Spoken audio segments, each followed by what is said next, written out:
Them talk say woman no fit stand, but I dey show say I strong for this land. No be by muscle, not by mind. I go choose to go there by my side. I go give you love, no dey play. True affection, not every.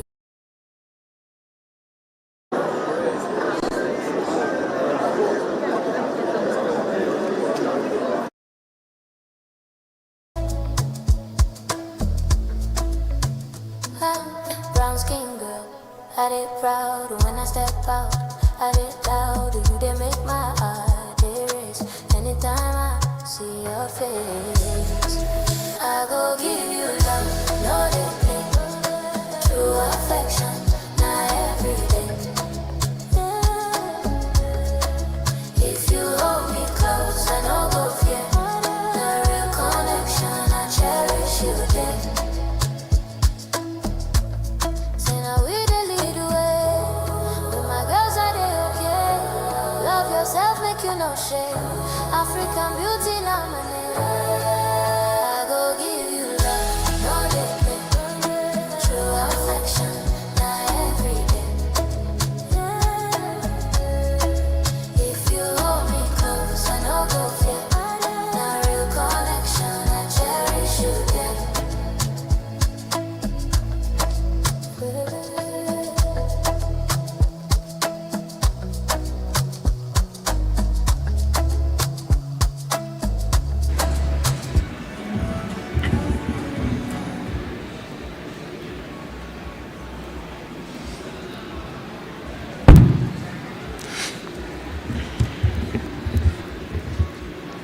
Good afternoon, everyone.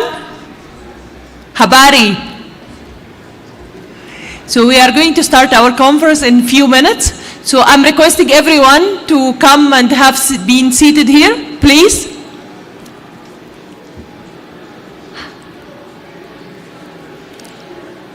Please have a seat.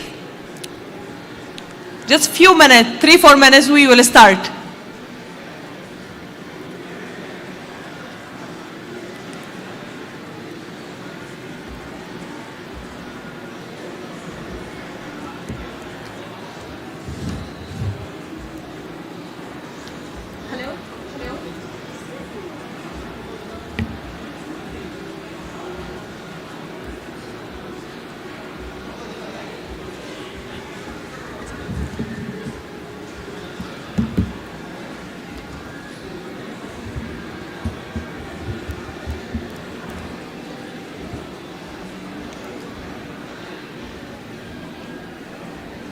May I request everyone to come to the conference area?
True affection, not every day. If you hold me close, I know go fear. Now real connection, I cherish you there. Say now we did lead the way.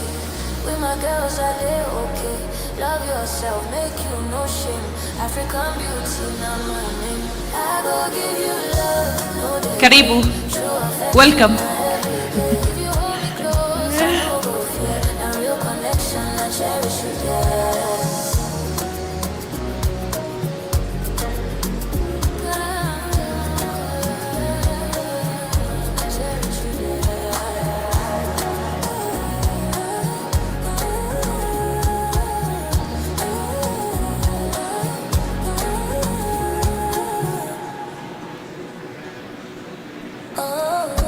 Hello again.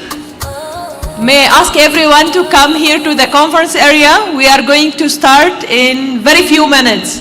May I ask everyone to remain seated? Thank you.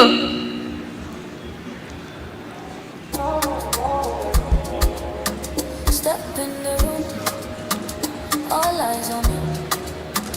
African lady, confident and free. No, they look down on their eyes high. With out, who are they reach sky? Empowerment, they might strong woman, living proof. It is easy if you see me, you go low. That's all for this, I take low. I feel loving, but I love myself first. No, they stress me, I know like us. Respect go both ways, make we try. True connection, go feel make us fly.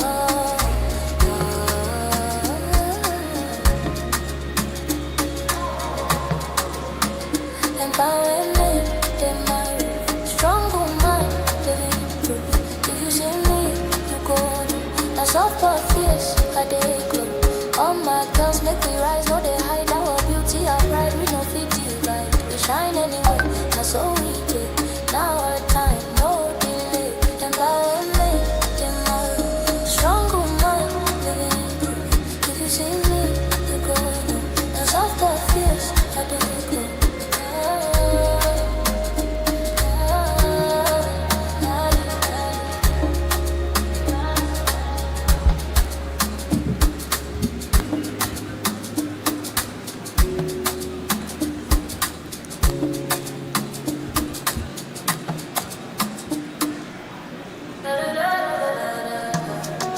Hello, good afternoon. May I request everyone to come to the conference area?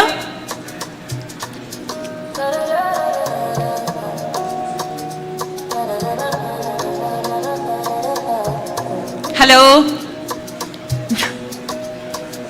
Wake up in the morning, sun they shine.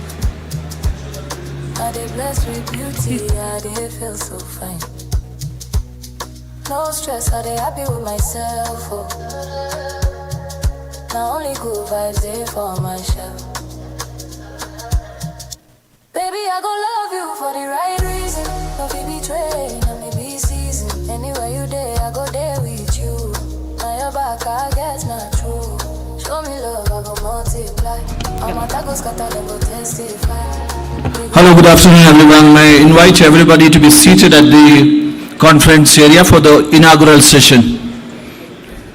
May I invite everyone to be seated at the conference area for the inaugural session.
Very good afternoon, ladies and gentlemen. Once again, sincere apologies for the delayed start.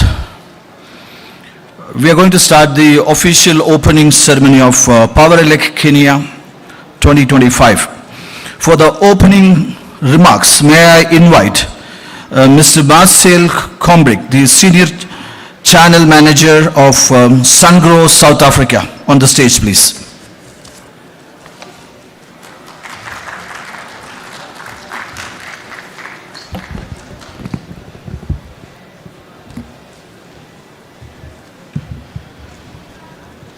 Good afternoon, distinguished guests, business partners and friends. On behalf of Sangro, it's a great honor to welcome you to Powerelec 2025. We are proud to once again be part of this influential platform that gathers leaders, policymakers and industry experts and shape the future for the power in West and East Africa. My apologies. Today, more and more commercial and industrial businesses are turning to renewable energy, not only to contribute to sustainability, but because it makes a strong business case. Across the region, companies are adopting CNI solar solutions and energy storage solutions to achieve the following: lower operational costs, greater energy independency, high business continuity and efficiency, and last but not least, a faster return on investment. These are real measurable benefits that directly support economic growth and business competitiveness. At Sangro, our role is to enable this transformation. Together with our channel partners, our focus is not just on delivering technology, but also providing complete project enablement from solution design and commissioning support. Our channel strategy for 2025 centers on three commitments: high-performance CNI solutions that increase energy yield and long-term system availability, long service and capability building, including technical training and product certification programs, partner success through co-marketing initiatives, business development support, and shared opportunities. We believe that strong partnerships drive strong outcomes by empowering installers, EPCs, and distributors. We create a renewable energy ecosystem that is scalable, profitable, and built for the long term. Over the next few days, I invite you to visit the Sangro booth to explore our latest commercial and industrial solutions, learn about successful project cases, and discuss how we can support you in building the energy opportunities together. Thank you for being here. I wish all of you a productive and inspirational exhibition. I would like to end off with a visionary person that made a statement in 1985 where he said, "There should be a computer in every house." And I feel and I believe this very strongly, that there should be an energy storage solution in every house and in every business. Thank you very much.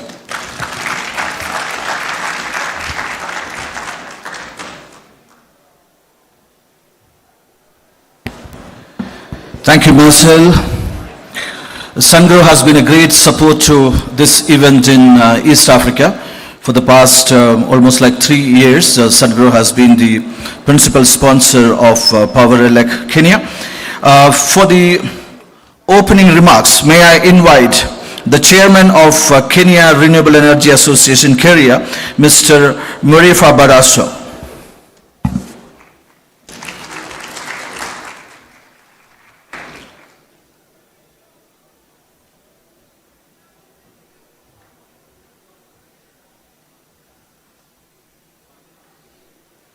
All right, good afternoon, everyone. The Principal Secretary, Bwana CEO, MD, leaders in the sector, distinguished guests. It's a pleasure to be here today.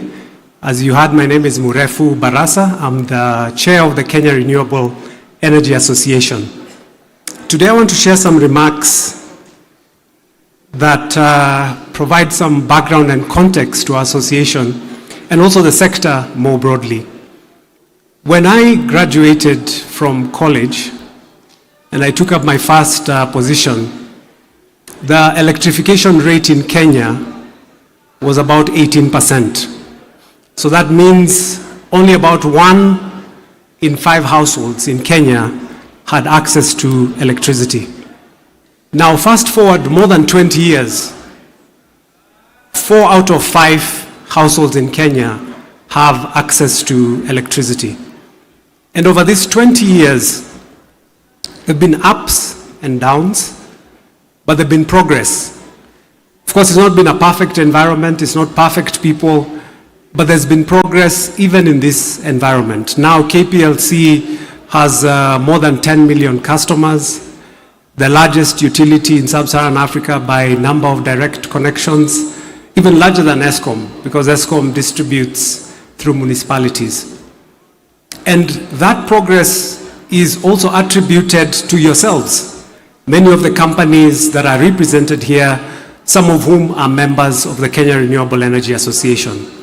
We were founded in 2002, and at the time, there were just about 3 solar companies. There was Kenitol, there was Electrowatts, even chloride Exide had not started.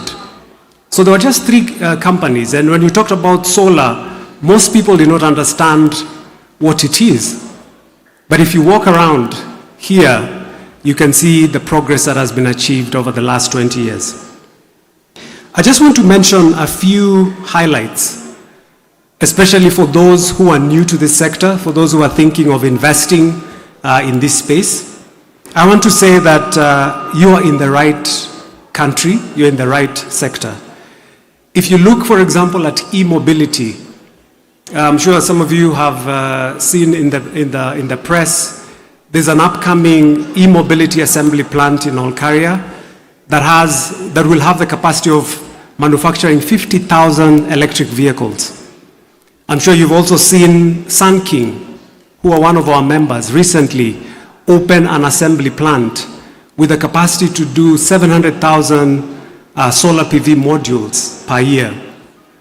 If you look at the commercial industrial sector, the Energy and Petroleum Authority now estimate that about 500 megawatts of rooftop solar exists in this market, and 300 of that is from captive solutions. So there's been a lot of progress, just as it has been in the access space. If you look at battery manufacturing, there's also a company called Kanto that are setting up to start a battery assembly plant again in Olkaria. I could go on and on. In the productive use of energy, recently I was reading in the papers, there's a company that is doing dried vegetables and one of their biggest markets is Kenyans abroad who are looking for traditional vegetables. We call it kienyeji, mboga kienyeji. So like kunde and the rest, the Kenyans know these vegetables. So they're drying them and selling them abroad using solar heaters. So there's been a lot of progress in the space. Now, as I conclude, what makes me excited looking forward? Because we've looked back 20 years, and 20 years, only 1 in 5 households had access to electricity. When we look forward in the next 20 years, what gets me excited? So there are a couple of things. One, obviously, is abundant renewable energy. We have lots of solar and wind. The other, obviously, are the infrastructure gaps, which are also opportunity for private sector investments. There's regional integration with AFCTA. So now if you're setting up a hub in Nairobi, you can use that as a springboard to target other African countries because these trade barriers are coming down. And there are many other things, raw materials for the electric transition and energy transition. But for me, the most exciting aspect is that we have a youthful generation. We have a youthful market. We have young people who are knowledgeable, young people who live in the cyberspace, young people who are doing exciting things. And even as I look forward for the next 20 years, this is one of the things that excite me the most. So, As I take my seat, I want to leave you with one question. When I started working, as I said, only 1 in 10 households in Kenya had access to electricity. That was 20 years ago. When you look 20 years from now, what do you see and what do you plan to do about it? Thank you very much.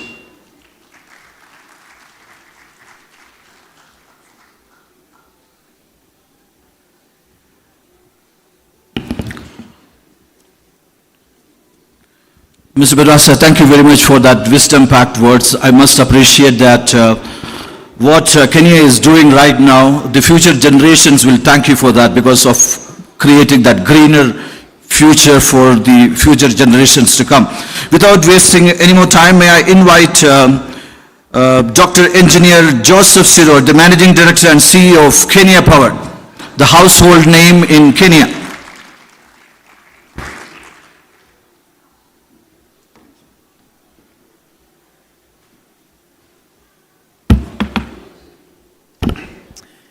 Our Principal Secretary, State Department of Energy, fellow industry leaders and practitioners, distinguished guests, ladies and gentlemen. It's a great honor to stand before this distinct gathering of visionaries and professionals who are driving the transformation of Africa's energy landscape through innovation, collaboration, and a shared commitment to sustainability. Indeed, I think when we went around together with the peers, though we didn't cover everything, but what is already being showcased is really something worth to think about. I think more and more solutions are being developed to answer to the question of providing energy and possibly even to very low scales. So that using that approach, then definitely the energy penetration is not going to be the 76 that we have today, but is even going to be more than 100% if that is possible to attain. Allow me to also sincerely appreciate the organizers of Powerelec Kenya 25 for creating this vital platform where energy sector leaders converge to share insights, showcase technologies, and advance the conversation on adoption of clean and renewable energy solutions that will power the continent's future. Kenya Power is proud to serve as the backbone of Kenya's energy infrastructure. We are responsible for the distribution and retail of electricity to more than 10.1 million customers across all 47 counties. It's actually more than the 10.1. These are direct connections. And if you even use an average of, say, 4 people per household, then that can give you the actual number of those that we are powering in the country. With a grid length of over 330,000 kilometers and a 76% electricity access rate, Kenya Power is at pole position to power manufacturing, support business, and country's socio-economic development. As a company, we have invested Kenya shillings 29.4 billion to strengthen our grid network in effort to ensure stable and reliable power supply to industries. We continue to put more resources towards the modernization of our grid, including installation of smart meters in customer premises for accurate billing and also to prevent the intrusiveness that is usually associated with moving around and having to knock people's gates to know the readings. Beyond our core mandate of keeping the lights on, Kenya Power continues to expand energy access, develop critical infrastructure, and extend telecommunications connectivity through our fiber optic network, enabling both economic and digital growth across the country. Because really, in as much as our core mandate is the issue of power, I think harnessing on the infrastructure which is already in place, that is the over 330,000 kilometers, one of the quick wins which we did manage to convince the government is to ride the fiber optic network using our infrastructure, which not only provides for the fastest way of rolling out this network, but at a much cheaper cost. You know, if you are to compare that with digging so that you bury the fiber optic cables, not to mention there are a lot of the considerable interference at times do occur when a road is being expanded or certain things are being done on this infrastructure. We do provide one of the most efficient way of rolling out the digital superhighway project, which of course is another frontier in terms of pushing this country forward. And especially PS, looking at the innovation potential, I think one of my working lives, I work for the National Economic and Social Council. And one of the things we really used to look at a number of measures, such as ease of doing business, innovation, and Kenya used to rank fairly well when it comes to matters innovation. So we do believe that with the rollout of the digital superhighway, that one alone is going to be the infrastructure that is going to enable the harnessing of the innovative potential that we have, and especially for the youth in the country. So currently more than 90% of the electricity distributed by Kenya Power is sourced from renewable energy, including hydro, geothermal, wind, and solar. This remarkable achievement reflects the success of our national energy policy and Kenya Power's ongoing commitment to a sustainable energy future. As part of our role in promoting clean energy uptake, we are actively championing for adoption of electricity e-mobility in Kenya, which I know, Salian, we really appreciate even the sponsorship that you did provide for the showcasing of some of the solutions that we have in this particular space, and even the support you've always given us during the e-mobility conferences, to the extent that even on the sidelines we started discussing about the next one. And we know as we move forward, it's going to be more and more grander as we move ahead. As part of our role in promoting clean, I think I've already mentioned that, implementing an e-mobility, a specific tariff, which has really advanced or really assisted in the rollout of this of e-mobility. And also the EV charging platforms, which we are really rolling out in the country, working together with the industry. Because one of the things we've always wanted to avoid is a station where the industry feels like we are competing with them.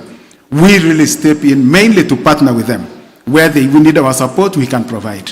But where the public would come and say, we require this infrastructure, and after we engage the industry, and possibly they may not be, or their priorities might not cater for such, we do not shy in to step in and also provide that infrastructure.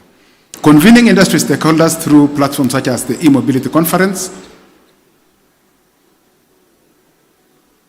to foster innovation, collaboration, and policy alignment. Kenya Power is equally proud to be one of the two implementing agencies.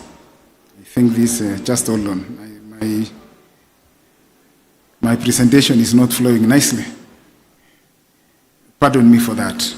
But the good thing is that it's not the lights which have gone off. It is somebody else's trouble. Yeah, convening industry stakeholders through platforms such as the e-mobility conference to foster innovation, collaboration, and policy alignment. Kenya Power is equally proud to be one of the two implementing agencies supporting the government of Kenya under what is called the Kenya Off-Grid Solar Access Project, shortly known as COSAP. Through this initiative, we are extending clean energy access to underserved and remote communities, ensuring that every Kenyan benefits from the promise of renewable energy. At Kenya Power, we are continuously innovating to enhance efficiency, reliability, and sustainability in our operations. We are embracing smart grid technologies, modernizing our infrastructure, and promoting energy-efficient practices like e-cooking to support Kenya's green transition. Our commitment goes beyond delivering electricity. Through the Kenya Power Foundation, we are working to build a resilient, low-carbon energy future that supports economic growth, protects the environment, and improves the quality of life for all Kenyans through such initiatives like tree growing in various parts of the country.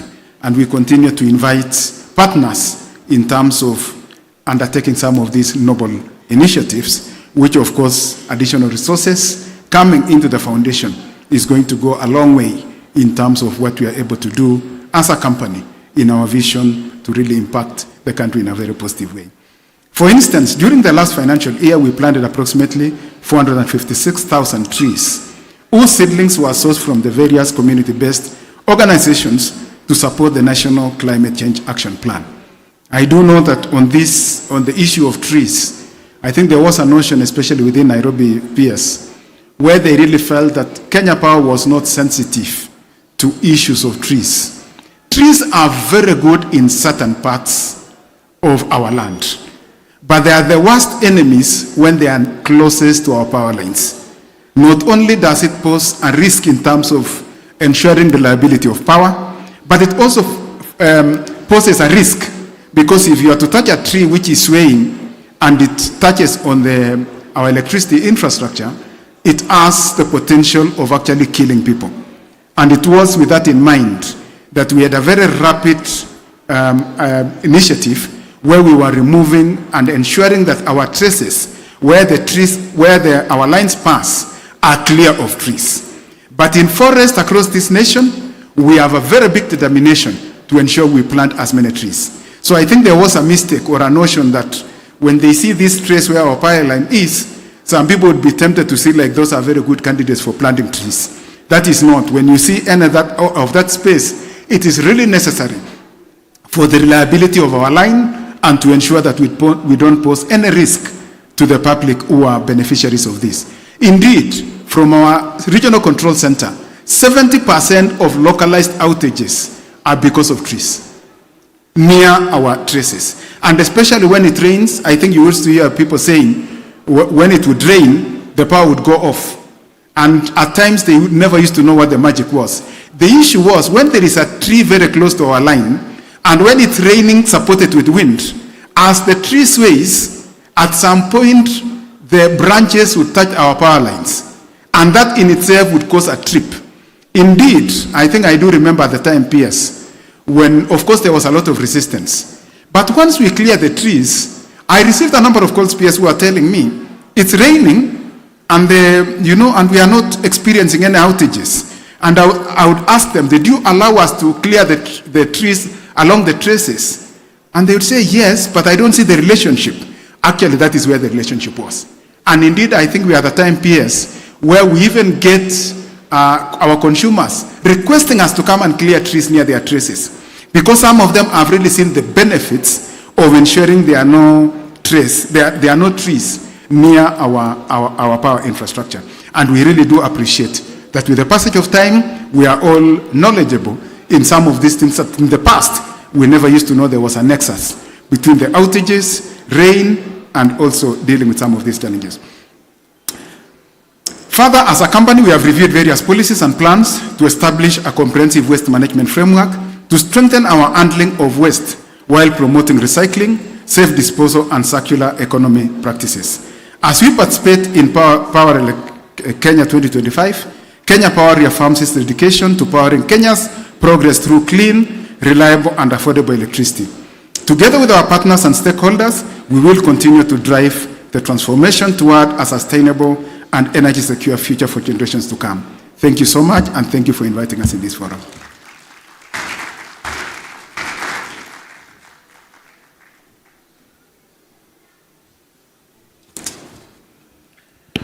Thank you, Dr. Joseph Siror. May I invite Mr. Victor Coyer for the felicitation address right now. Mr. Victor is the Vice President of Huawei Digital Power Eastern Africa region.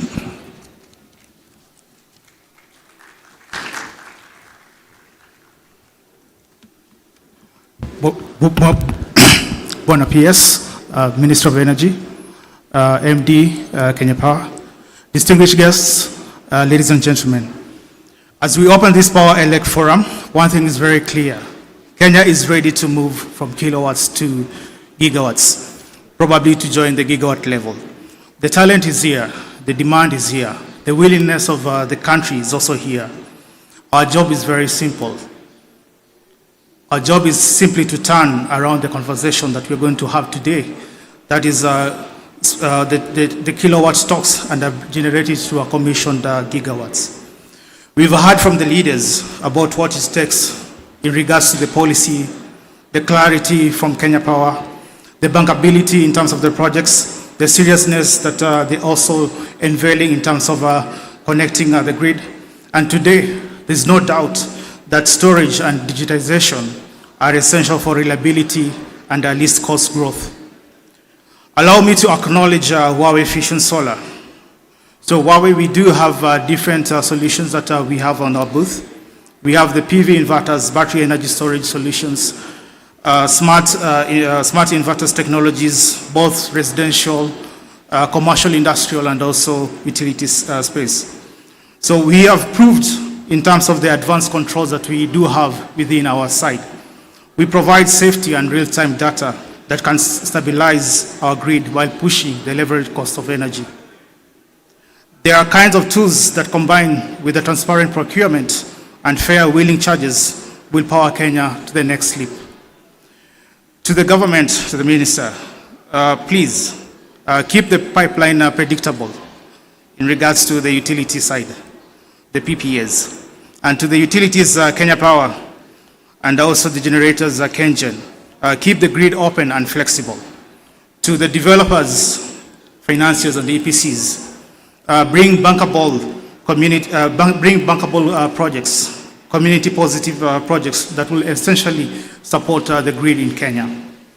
And to our university and young people, you are the engine of this transition. Keep building this transition and keep leading as we transit to the next front. Kenya Energy Story is already an African success. Now let's write this next chapter, a chapter of thriving industries, new jobs, and clean, affordable power for all. Thank you for our host, sponsors, and the speakers for this fantastic event that we're going to have. With that, I'll say Asante Sana, and I'll see you at the Huawei booth where we can plan more about the future of this great country. Asante Sana.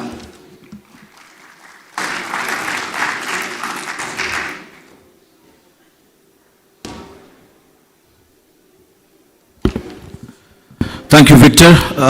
I sincerely hope, Victor, you are using a Huawei phone. Okay, before we move on to the inaugural address, may I give you a couple of announcements. After the inaugural address, we have a session on the Balancing Act, Mapping Open Access, Bulk Supply and Market Demand. So this will be happening at this venue. And we have a parallel session at upstairs that's called My Meeting Room. That's we are going to host top 50 CEOs from the East African region. That's the KenGen Energy Champions Luncheon. That's immediately after this. So may I invite the representative from GIZ to come forward and invite the chief guest of the day, His Excellency Mr. Alex Washira, the CBS, the Principal Secretary, State Department of Energy, Ministry of Energy and Petroleum, Government of Kenya. Ma'am, please. GIZ is sponsoring the e-mobility pavilion at the Powerelec Kenya 2025. Over to you, ma'am. Thank you very much. Good afternoon also from my side. It's a pleasure to be here for the German corporation, GIZ. We are cooperating with the Ministry of Energy and Petroleum to have this platform here for the electric mobility companies to also be able to exhibit their technologies and innovation as we are moving towards an electric transport sector.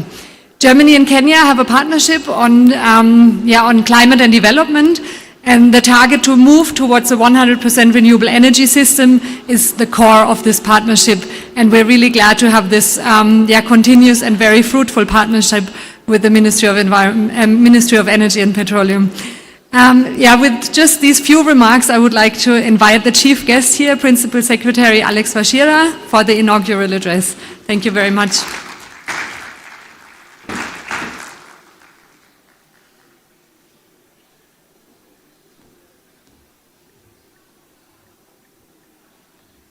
Thank you, Hannah, for those beautiful remarks. Our CEO, MD and CEO, KPLC, Dr. Engineer Joseph Sirol, who are the organizers, distinguished guests, ladies and gentlemen. Good morning.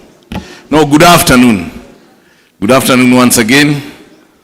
Let me say that it gives me great pleasure to join you this afternoon in this year's Powerelec conference with the theme of Clean Energy Pathways, Innovation-Driven Strategies for Africa. I wish to welcome you all, our visitors, to the city of Nairobi, the capital city of Kenya. This is the only city in the world that boasts to host a national park, which is within our boundaries, just a very few kilometers from here. From where you are, our visitors, you just pick the expressway, drop at Ole Sereni, turn right, move all the way to the junction of Langata Road, and within 1.5 kilometers, you are the gate of Nairobi National Park. And there you'll get other recreational facilities. And even from here, one of the world's biggest geothermal power plant is barely about 80 kilometers from here, 2.5 hours, 2 hours drive from here. And you'll be able to get what Kenya has been able to invest in terms of geothermal. And again, still from here, another 1.5 hours, you are at Kipeto wind farm, which gives us about 102 megawatts, which is basically south of Nairobi. And should you have adequate time, then another 2.5 hours, you are able to get to the second highest peak of Kenya, second highest peak of Africa, that is Mount Kenya. Then you can be able to drive north and be able to cross the equator, and much more. You're able to witness the great plains of Samburu and Laikipia plains. So you are spoiled for choice, ladies and gentlemen. And our visitors, we're asking you just extend your stay for another 2 days. We don't mind hosting visitors. We are very welcoming people. And as my president does say, that welcome home, because Kenya is a cradle of mankind. So when you're coming here, then we are telling you welcome home. Ladies and gentlemen, clean energy and just transition in the energy sector has been our everyday conversation since the enactment of the Energy Act 2019, which has identified the provision of adequate, reliable, and competitively priced energy as a key enabler for development. Kenya's clean energy access journey, as per SDG number 7, has been enabled by increasing the share of renewables in the electricity generation mix. To this end, and our MD, Dr. Sirol, did say that the amount of power that is pushing into the grid is about 93% clean renewable energy. Kenya's electricity access currently stands at about 76%, courtesy of strategic interventions by grid extension and investment in off-grid systems, which include solar mini-grids, microgrids, and standalone solar systems, which mainly utilize our abundant solar and wind resources. And from here today, I welcome this expo, because it does speak to the issues that we are facing today, and COSAP is one key factor that is using solar and also battery-backed. As we look to increasing the share of renewable energy and more so variable renewable energy, we must bring on board solar and wind that is going to be battery-backed. So then having such an expo, we are saying that, and I was challenged by Koyer, it's Koyer, who asked for that government does set a policy framework that is, which word did you use? There is a word that you used, but predictable.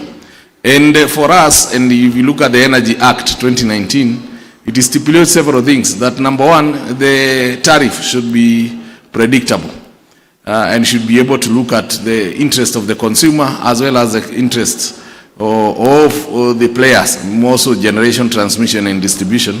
And then in the Energy Act, it does stipulate that every 3 years we review the tariff. So that gives you a very predictable environment. Of course, you did mention the issue of the moratorium. Yes, we are looking forward. You have heard severally His Excellency the President, just to marry with the question that Murefu Barasa did ask, where do I see Kenya at in the next 20 years? And for me, there are 3 or 4 things that I see Kenya at. Number one, I see 100% electricity connection. By then, we are hoping we can be able to cross that by the year 2030. But should we not be able to? But certainly in the next 20 years, we shall have crossed 100% connection. That is one. 2, you have heard severally His Excellency tell us, let us dream big for those who are Kenyans, and tell us severally that we cannot industrialize if we do not have adequate power. So I'm looking at a point where in the next 20 years, we should be in the excess of 25 megawatt capacity as a country. 10,000 megawatts we want to increase in the next 10 years. Then we should be able to increase another double that in the next 20 years. So we should have a grid that should be about 25 to 35 gigawatt in terms of capacity. But more important is what my MD did mention about when he was speaking here. I did say, so I'm looking at increasing the generation capacity. We must dream big. That is what His Excellency is telling us. And we must, when we look, and I usually give this example of our neighbors in the north, Ethiopia. MD, you will agree with me that when Ethiopia dreamt of putting up the Grand Renaissance Dam, their peak demand was barely 1,300. We had a bigger peak demand in Kenya than Ethiopia did have. Today, as we speak, they have a bigger peak demand, and we're importing 200 megawatts. Next year, we're going to import another 200. By 2028, we shall be importing 400 during the day and 400 during the night. They dreamt big. Of course, it was not easy. They had to go out of their way to do it off balance sheet, to sell bonds to the Ethiopians who are working. I remember when I was in Addis, I was asking the Ethiopians how they did it.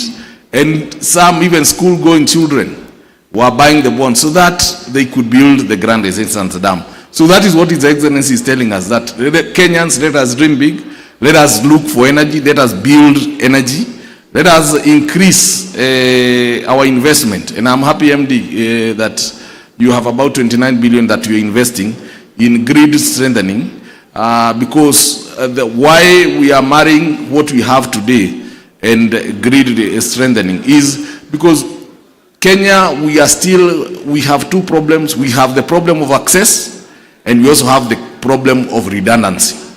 We need to invest more in the grid so that we can create redundancy.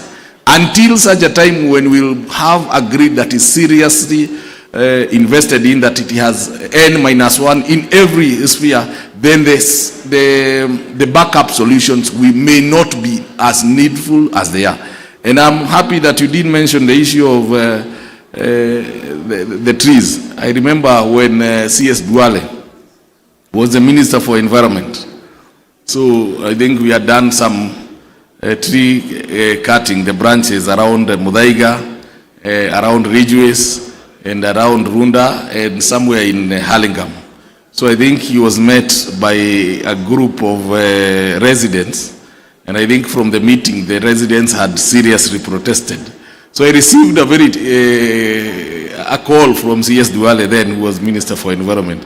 And he was not understanding why we are cutting down the trees or we are trimming the branches. So I had to explain to him, and I told him, tell those, the residents, just assure them, let them monitor their grid from today henceforth, and let them look back at the incidences that they were having. And indeed, today I can tell you, the incidences where we have had clear wave maintained, the incidences of outages is much less than areas where we have not been able to maintain the trace. So MD, carry on, we urge Kenyans, and now we can see Kenyans are actually urging us and actually volunteering to tell us, now I want to maintain my wave, please come and help me, tell me where I should be able to cut. So that's the way to go. So deliberate government interventions are expected to make Kenya electricity 100% green and renewable by the year 2030. This will be made possible by the fact that all resources, geothermal, hydro, small hydro, solar, wind, and biomass, which constitute our energy mix, have been mapped out and their potentials known. To ensure success in our journey to 2030, apart from increase in generation, and here, MD, again, this is something that His Excellency is talking about, and that is why Kenyans, we must embrace the privatization, for example, of Kenya Pipeline. And I usually ask Kenyans, for example, if you look 20 years ago, today's market capitalization at the NSC, because I have my background in the NSC, we are touching 3 trillion. Why we are touching 3 trillion in terms of market capitalization? One of the biggest counters in the market is Safaricom. When was it sold? It was listed in 2008 by President Kibaki, the late President Kibaki. Again, one of the biggest, second biggest counter is Kengen. Again, when was it listed? It was listed by President Kibaki in 2006. If you look at KPLC, was listed slightly earlier than that. Then came Cooperative Bank, Equity Bank. But the last 15 years, we have had a drought in the exchange of companies to be listed. And so therefore, there is getting a time when even the market itself does not have enough companies that it is playing around. Today, the only counters that we play around with are KCB, Kengen, Equity. Then we have KPLC now trading at around 14 shillings. Then you go to Cooperative Bank, you go to ABSA. Once you are done, then you go to EABL and Kapchorua Tea and Sasini. From there, you do not have enough counters. And that is why we are saying, let us also give the stock exchange more variety. And then you use the money, because when, and all of you who are parents, when you have a challenge, for example, in raising funds, school fees for your child, before you go to Equity Bank or to Cooperative Bank, you look, do you have some goat that you can be able to offload so that your child can go to school? Do you have a cow that you can offload so that your child can go to school? It's the same thing with what is happening now. And that is why we are asking Kenyans, let's wait for the company to be listed at NSE. And I can tell you for free, first of all, personally I made money when Kengen was listed. I was a student then. But when Kengen was listed, I asked my dad for some small savings, and he gave me, and I was able to make a few coins. It's the same thing that we are telling Kenyans, look, let us wait for Kenya Pipeline, because that will be the seed capital for the infrastructure bond. Once we have an infrastructure fund, that is what is going to help us push the 10,000 megawatts that we are talking about. It is going to help us push the 10,000 kilometers of dual carriageways and the roads that we are going to have. It is the same seed capital that we are going to use to put up more dams, because as it is now, Kenya, we are food insufficient as a country. We must increase the acreage that in which we put our farms under irrigation, because the areas we can farm using rain-fed irrigation, we have exhausted, because 74% of our land is arid and semi-arid. It is already cultivated, and of the 26% that is not arid, most of it is under forest cover. We cannot cut the forest so that we go to the farmland. So what do we need to do? We go to the arid areas. We have countries that have done it. Look at Israel, they have been able to convert.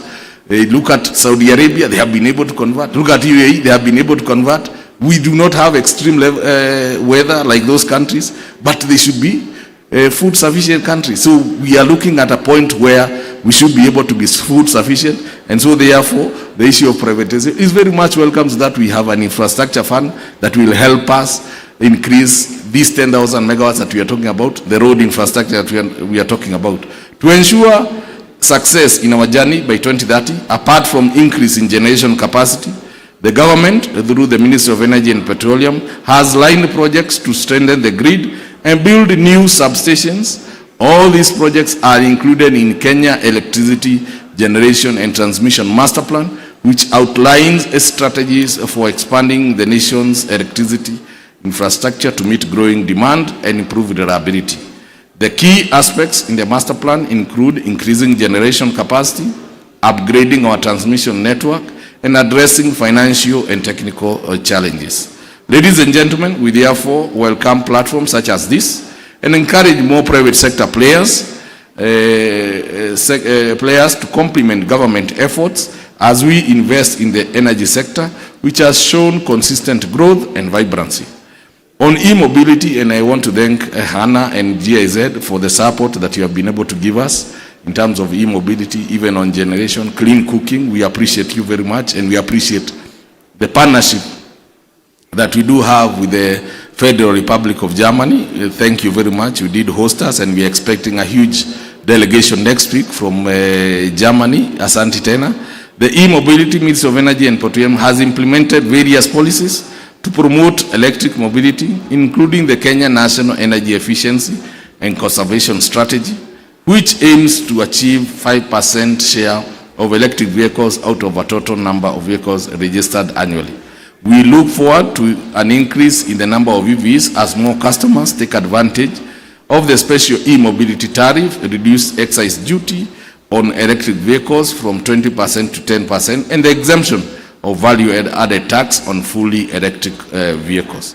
Other strategies that the government has implemented to support e-mobility in the country include the establishment of charging infrastructure and the promotion of electric motorcycle, that is border manufacturing, as envisioned in the fourth-term medium-term plan 2023-2029 of the Vision 2030. The border sector, for instance, is a lifeline of millions of Kenyans, and through the partnership of GIZ and the EU Commission, we are scaling up the e-mobility adoption, providing affordable financing and training for riders. These initiatives are not just about cleaner transport, they are about empowering communities, driving inclusive growth. I therefore welcome all of you to the Powerelec 2025. Visit all the booths, learn, engage, and interact with the latest technologies in energy. To the investors, Kenya is open for business with a stable policy environment and vibrant market. To the innovators, bring your solutions to our table. We need your creativity. To citizens, let us embrace this transformation together. Thank you, and asanteni sana.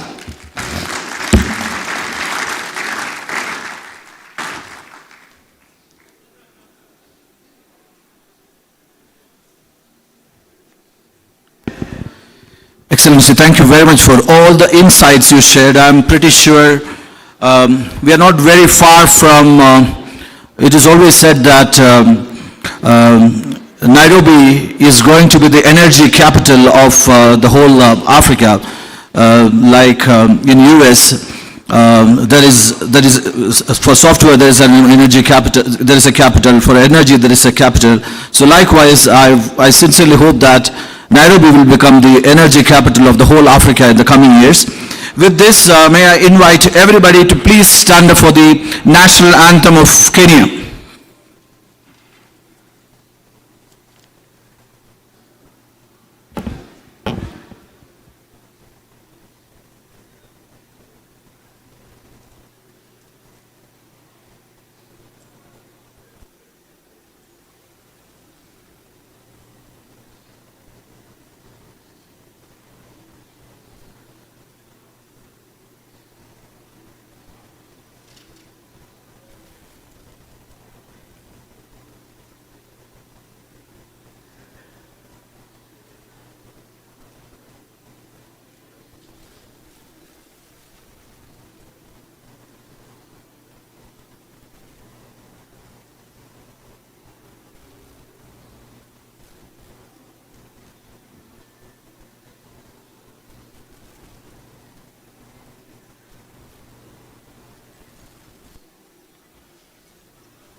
Afrika Mashariki, tuwezeshe kuishi kwa amani, tutimize na malengo yetu, jumuiya yetu sote tuilinde, tuwajibike, tuilinde. imarike umoja wetu, nguzo yetu idumu jumuiya yetu.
Hi everyone.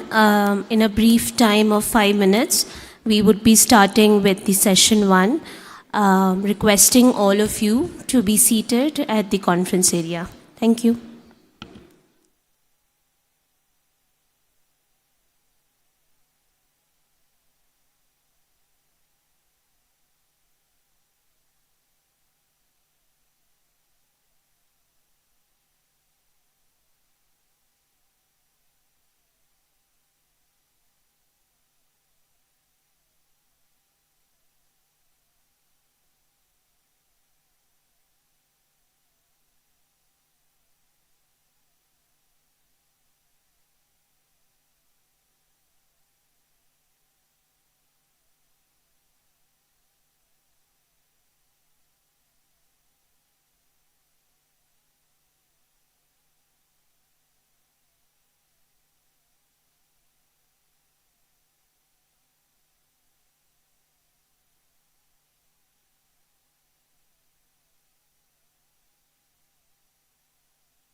sip my drink, they wait for you and me.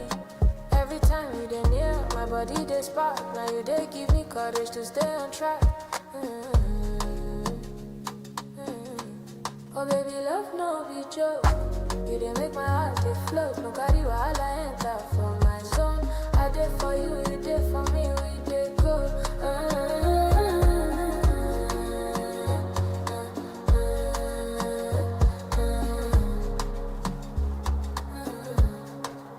The talk say woman must learn to endure, but as I be my value, no they look for cure. If you go the real, baby, make we collabo. Love the sweet pass any other demo. See the way you they carry me high. For your side, as I be love so fast, so fast I go sing.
I'm Vanessa Gabriel, Chief Operating Officer, PowerPoint Systems, and I'm here as moderator for our next session, with the title being The Balancing Act, Mapping Open Access, Bulk Supply and Market Demand.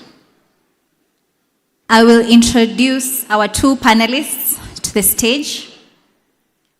Victor Koyer is a renewable energy and infrastructure expert with experience in developing and structuring solar PV and battery storage projects across sub-Saharan Africa, with over 20 years in the renewable space.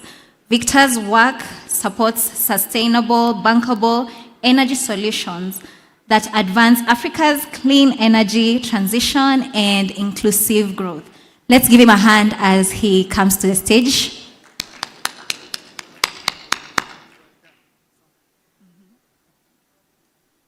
Karibu, Victor. The second panelist is here on behalf of Cosmas Musyoki, who is the founder and CEO of PowerPoint Systems East Africa Limited, a leading clean energy firm headquartered in Nairobi, Kenya, with over 35 years of experience in the energy sector. He established PowerPoint Systems in 2002. Over the past 23 years, he has guided the company's growth from a startup into a fully diversified energy firm dedicated to accelerating Africa's transition to sustainable energy.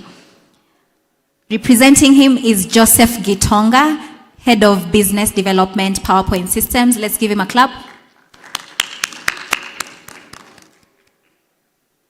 Karibuni sana.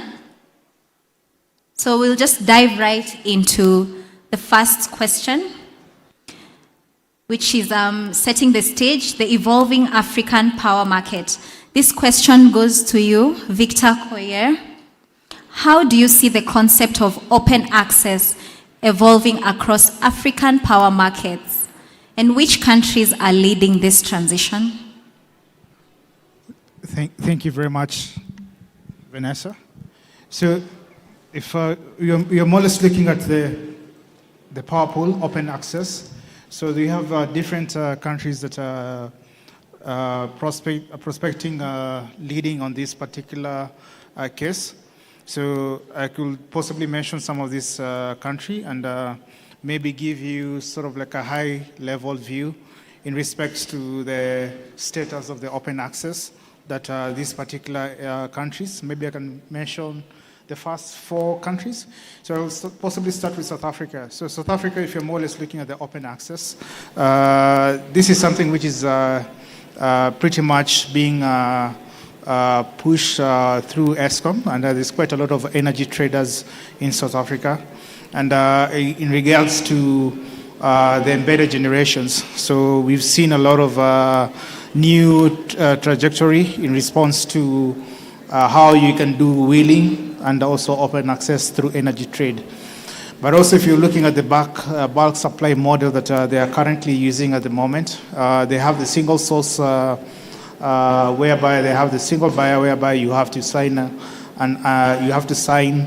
contract with an IPP, or potentially you can use bilateral trade whereby you can get power maybe from the South African power pool. And this is something which is ongoing, and it's something which is interesting.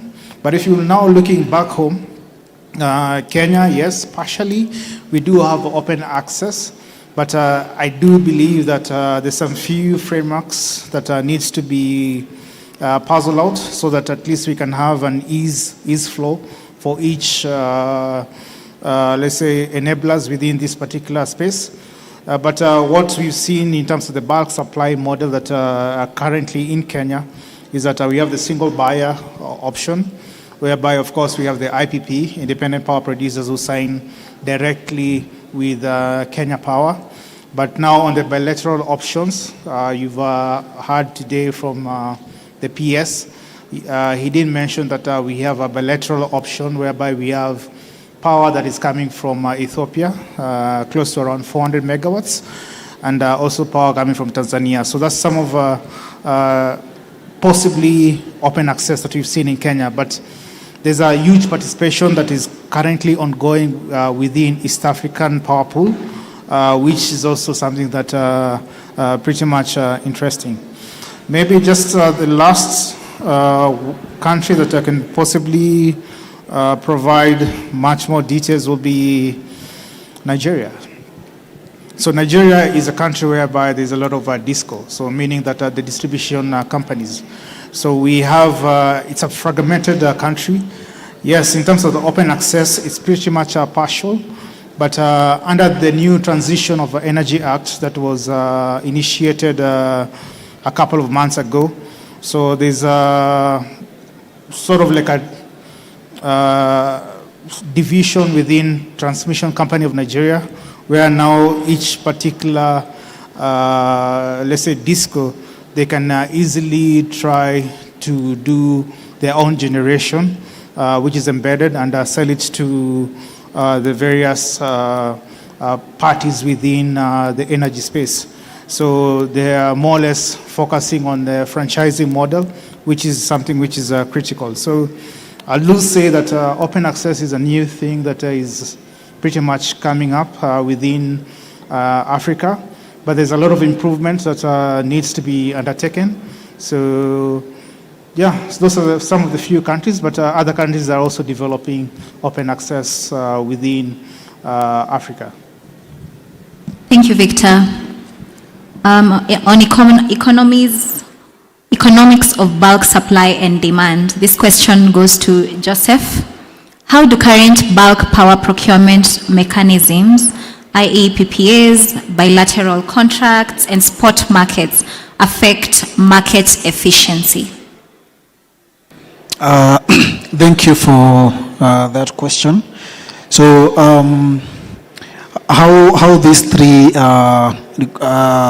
affect, that is bulk power procurement in Africa, is we are all familiar with PPAs, which is actually the easiest or maybe the fastest mode of purchasing power that we are used to as in Africa, and more so also in Kenya.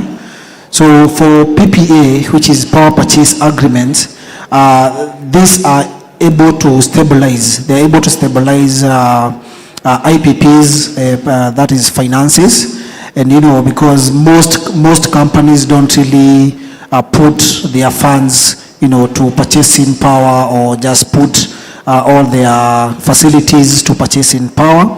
So PPA is the best way to go for IPPs, because they get to, it is for a long period of time. That is one, because for many PPAs, we get PPAs for 15 years, 20 years, and in most cases, it provides revenue stabilities. That is for the IPPs. We call them independent power purchasers. And then if you talk of bilateral contracts, this enables for producers and large consumers to negotiate on the terms that they want to go into. So bilateral contracts are a bit also efficient, but we have not yet, not many people have yet dived into bilateral contracts, but this provides a chance or an opportunity for producers and large consumers to be able to engage. And of course, this gives them flexibility in bulk power purchasing. And then you talk about spot, that is the spot market, that is of course the spot market. Even so, in African countries, we have not yet encountered such deals or such contracts in the market. These are yet some mechanisms that we have not yet indulged into. Myself, as an EPC, and an EPC that we engage a lot of financing companies, that is both locally and international financing companies. Spot market is not something that many companies, more so in Africa and the Kenyan market, it's not a big market that we have, dived into. So we are more used into power purchase agreements and bilateral contracts. So which of course it has proven that is the most efficient way of bulk purchasing. Yeah. Thank you, Joseph. Back to the evolving African power market, setting the stage. Victor, this is for you. What are the biggest bottlenecks in allowing large consumers to buy power directly from generators? This is a very good question, and I wish Kenya Power was here. But anyway, I could say there's quite a lot of bottlenecks within the open access, and especially if you are more or less looking on huge power or large consumers trying to buy directly. So some of the bottlenecks that we've possibly seen is that we rightfully know that there's issues in terms of the transmission and distribution constraints. So like the grid has some defects in response to maybe the voltage issues. In terms of the transmission, there's always issues with our network. So this is something that we've seen with both the distribution side of the entities and also the transmission side of the entities. But also what we also seeing is that more or less like we have a single buyer source in terms of the utility. So we have the utility company who's possibly restraining someone to sell directly. So whereby maybe if I want to generate up to maybe 5 or 10 megawatts and I want to sell to manufacturer A, so there's always some checklist that one has to go through. However, those checklists, we know they're always bottlenecks because they cannot easily allow one of their biggest, let's say, consumer of power to go just like that way. Then also the other thing, also what we see in respect to the off-takers. So some of these large entities, they're not be bankable, so they might lack credit worthiness. So if you're more or less looking at the financial model, trying to come up with maybe a PPA or a leasing structure, and then later on you're trying to raise funds and you ask them for possibly guarantees, or maybe you can ask them from any other aspects that can mitigate any risk. There's always some questions there's always some issues associated in providing such. So I think that's some of the key bottlenecks. We have quite a number, but I could say those are the key 3 bottlenecks that we see mostly on the large scale consumers that are pretty much looking on this space of open access. Thank you, Victor. That's well articulated. Joseph, this is for you. What are the economic risks and opportunities for independent power producers under emerging open access models? Thank you. I'll touch on 2 opportunities for IPPs. That is, I give an example of a Kenyan IPP.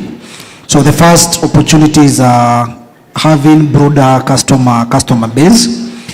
Because, for example, in the new KPLC or Kenyan regulation, it allows IPPs to directly, sell power. Say, for example, a company in Naivasha can be able to sell power to maybe a cement company in the river. I don't know whether all of us know of that regulation that was passed. So this is through wheeling agreements. These are all done via KPLC. In that, if you have a production, or if you're producing power in a different county, you are able to sell that power to somebody else in a different setup. Like Naivasha can sell power to somebody like National Cement on this other side in Naivasha. And the other advantage or opportunities for IPPs is at the best price realization. So in most cases, I think this is more of in countries like South Africa, Nigeria, we are having the under energy trades licenses given. these are given to IPPs, and they are able to, to sell their power in negotiable prices, mostly for mining companies because they use more of it, more power during the day. For example, we know of people like Cross Boundary. That's what they are doing with most of these IPPs. So they are able to sell their power in negotiable prices. They are able to determine how much are they going to sell their power to companies, to mining companies in such regions. And then the risks are also there for IPPs.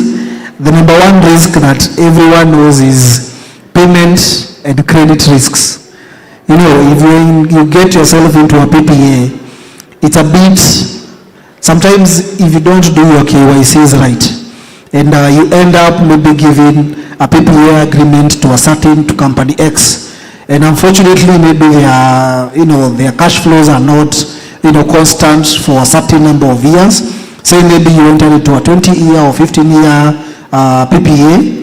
Most times these companies might close, and if they close, if you're the one who now was managing the plant, how are you going to be paid? Because you put in your investment there, and this company is not going to pay you if they close. So these are the risks that some of these companies go through, the payment and of course the credit risks. Yeah. Well said. Thank you, Joseph. Victor, this one's for you. How are economic growth, industrialization, and urbanization influencing bulk power demand in Africa? Yeah, thank you, Vanessa. So, if you're more or less looking at the economic growth, so what we typically look is there'll be a more level of service in terms of commercial production. So, whereby if there's more bulk power demand, so of course there'll be more service, and of course there'll be a lot of commerce production. If you more or less look at industrialization, there'll be expansion of manufacturing industry. So like for instance, there'll be, essentially if you're more or less looking at the EPZ zones, you'll be having quite a lot of, let's say, manufacturers coming all the way from overseas, trying to come and tap on this particular power demand. I think that we've seen lately in Ethiopia. So you've seen a lot of industrial growth going that direction because power there is relatively competitive. In terms of urbanization, so I could possibly mention this by highlighting Konza City. So Konza City, this is one of the subjective ways. So there's enough bulk power demand there because there's quite a lot of new setups which are being constructed there, and hence this enables the population to do their own activities. So I'll say urbanization will definitely grow if there is a surplus in terms of the bulk power demand. Just like an example in Kenya, Konza City is growing because there is enough power that is being supplied in that particular zone. Thank you.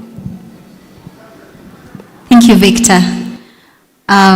Joseph, final question for you. How can aggregators or energy traders help balance supply and demand in fragmented markets?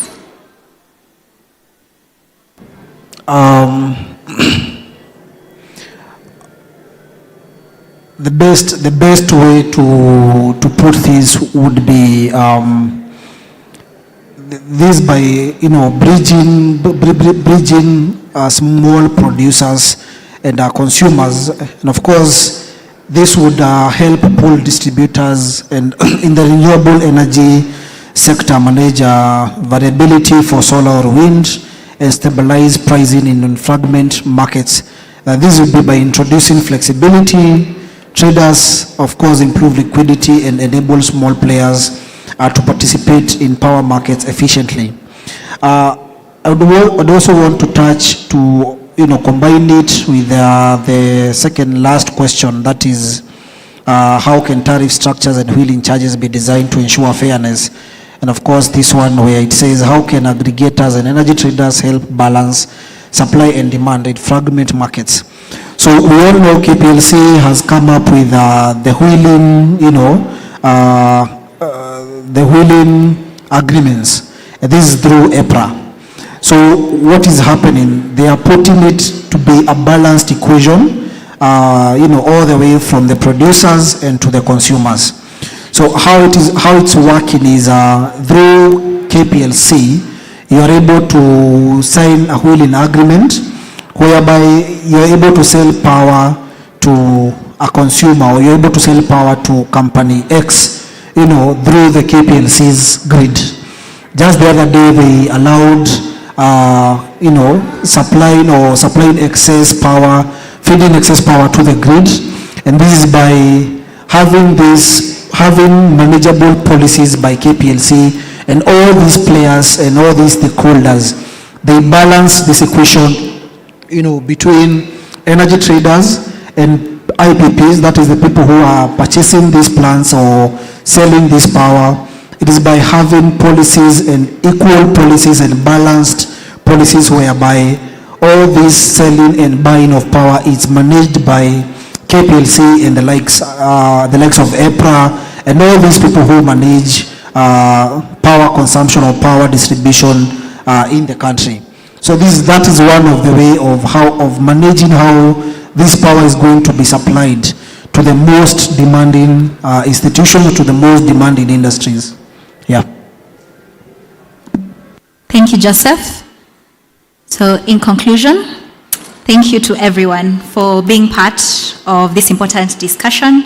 We've learned that open access isn't just about policy, it's about people, progress, and partnerships.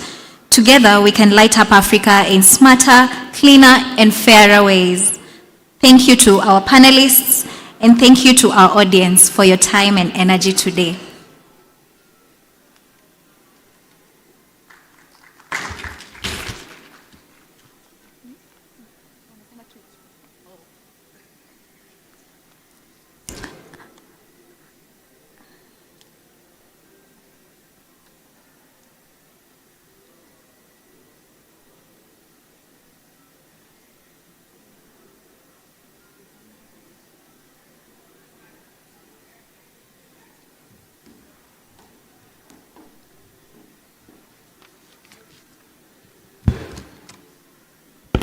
Hello everyone. On behalf of the Powerelec 2025 Kenya team, I would like to extend a big thank you to Mr. Victor and Mr. Joseph, and also our moderator for the day, Vanessa, for an insightful session on balancing open access, bulk supply, and market demand.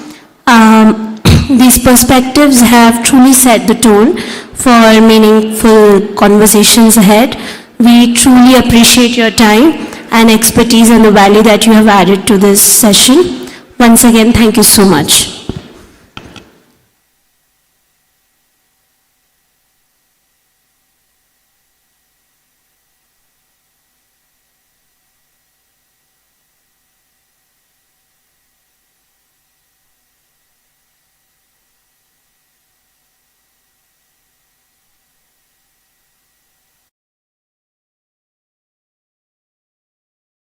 Starting with a company presentation from Hexing. So we would like all of you to please be seated and get ready for that company presentation. Thank you.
Pauline to give the company presentation, Exploring Innovative Solar Solutions for CNI Projects in Kenya. Welcome, Pauline.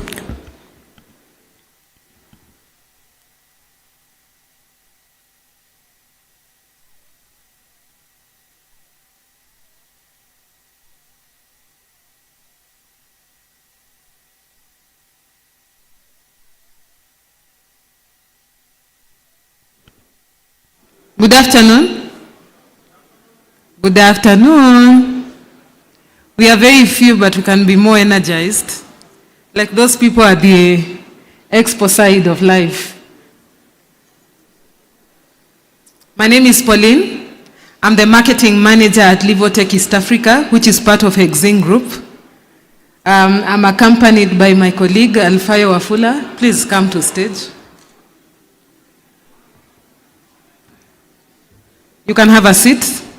We will be doing this presentation together with him, and I hope you're going to get some insights on what you can explore. So who are we? We've been in Kenya for long. You probably know us as Hexing. Chances are high your energy meter in the house is Hexing. But like we mentioned, we are a group of company. We have a global footprint. We are in so many countries with 16 factories globally, 3 of them in Africa, 1 of them being in Kenya. We have a factory in South Africa and in Nigeria.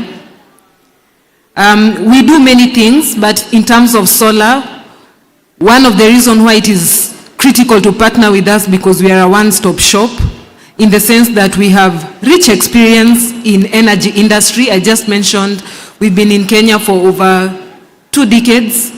And in renewable energy, we have been doing projects for over 4 years now under the Livotech brand. We have global experience with localized service. We actually have a local after-sales support, something that is not common for most of the manufacturers. So if you have a challenge in Kenya, your problems will be solved in Kenya. And you'll see it echoed in the team structure that I'm about to share shortly. And we have complete customized solutions. Yeah? And by complete customized solution, I mean we have different segment of solutions, and most of our solutions are backed up with internal diagnostics. So a look at our team in the renewable energy. You can take some pictures if you see one that you like to link up with later. We have Mr. Joe, who is the regional CEO.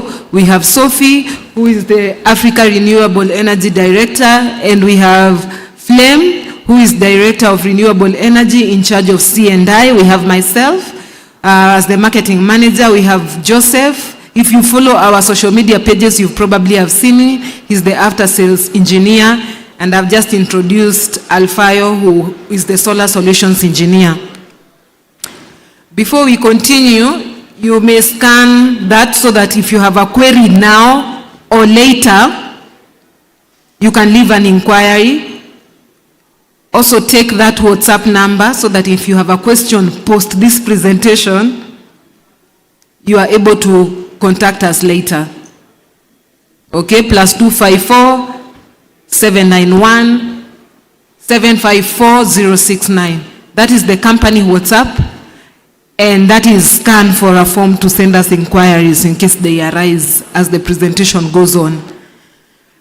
I think the energy landscape has been clearly mapped today by the PS when he was here, by the MD for Kenya Power. But recently when this came out, it looked like a joke that soon we are going to have load shedding because of capacity issues. We also mentioned the PS himself. In fact, I think it's Mr. Victor.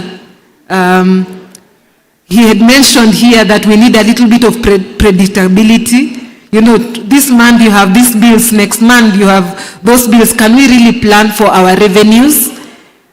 And if you are listed in the Nairobi Stock Exchange, you know you need to do some ESG reporting. Therefore, what does that mean when you're installing solar? Does the system that you have able to give you data that can feed into your ESG reporting?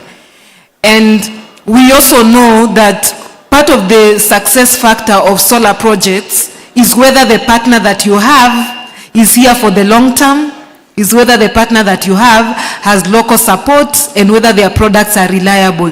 These are some of the factors that are affecting the success of a solar installations. Because you may install something good today, but can it survive 10 years later? Can you rely on that partnership? It was good 5 years on, but is it good years later? And these are some of the problems that we as Livotech come to solve. Okay? So like I mentioned, we are not just here, but we are here with after-sales support with a local team, local expertise supported by our global team. And these are some of the solutions that we have. We are manufacturers, so we manufacture these products with internal R&D. And the segment of our solutions range from C&I to domestic. Like you can see from, is it pointing? From the very end, that is the energy cabinet that my colleague Wafula will be speaking about. And then all the way you can see we have different solutions from the 30 kilowatt inverters to the all-in-one for domestic use to EV chargers. So we have a wide portfolio of solar solutions. And as I mentioned, today's presentation is focusing on the C&I solutions. The products that I've shown you have various applications. So we have application for factories. We will show you some cases. Our solutions are applicable for farms. We have seen some farms in Naivasha install our solutions. They are applicable for petrol stations. They are applicable for malls and hotels. In fact, a lot of hotels in the coastal side of Kenya have installed our systems for schools and hospitals. In fact, if you're in solar and you're looking for the lowest hanging fruit, then schools are probably it, because that is where we have seen a lot of traction. And if you have a school and you're looking to install solar solutions, then we are your answer. And of course, different community projects. Just to highlight on the product that my colleague will be mentioning on, let me play a video. Technical team. Oh. Technical team, I need your support.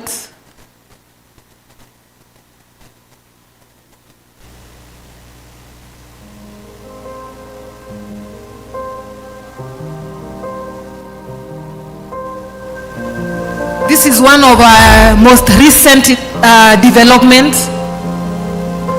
It's in the market.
Okay, so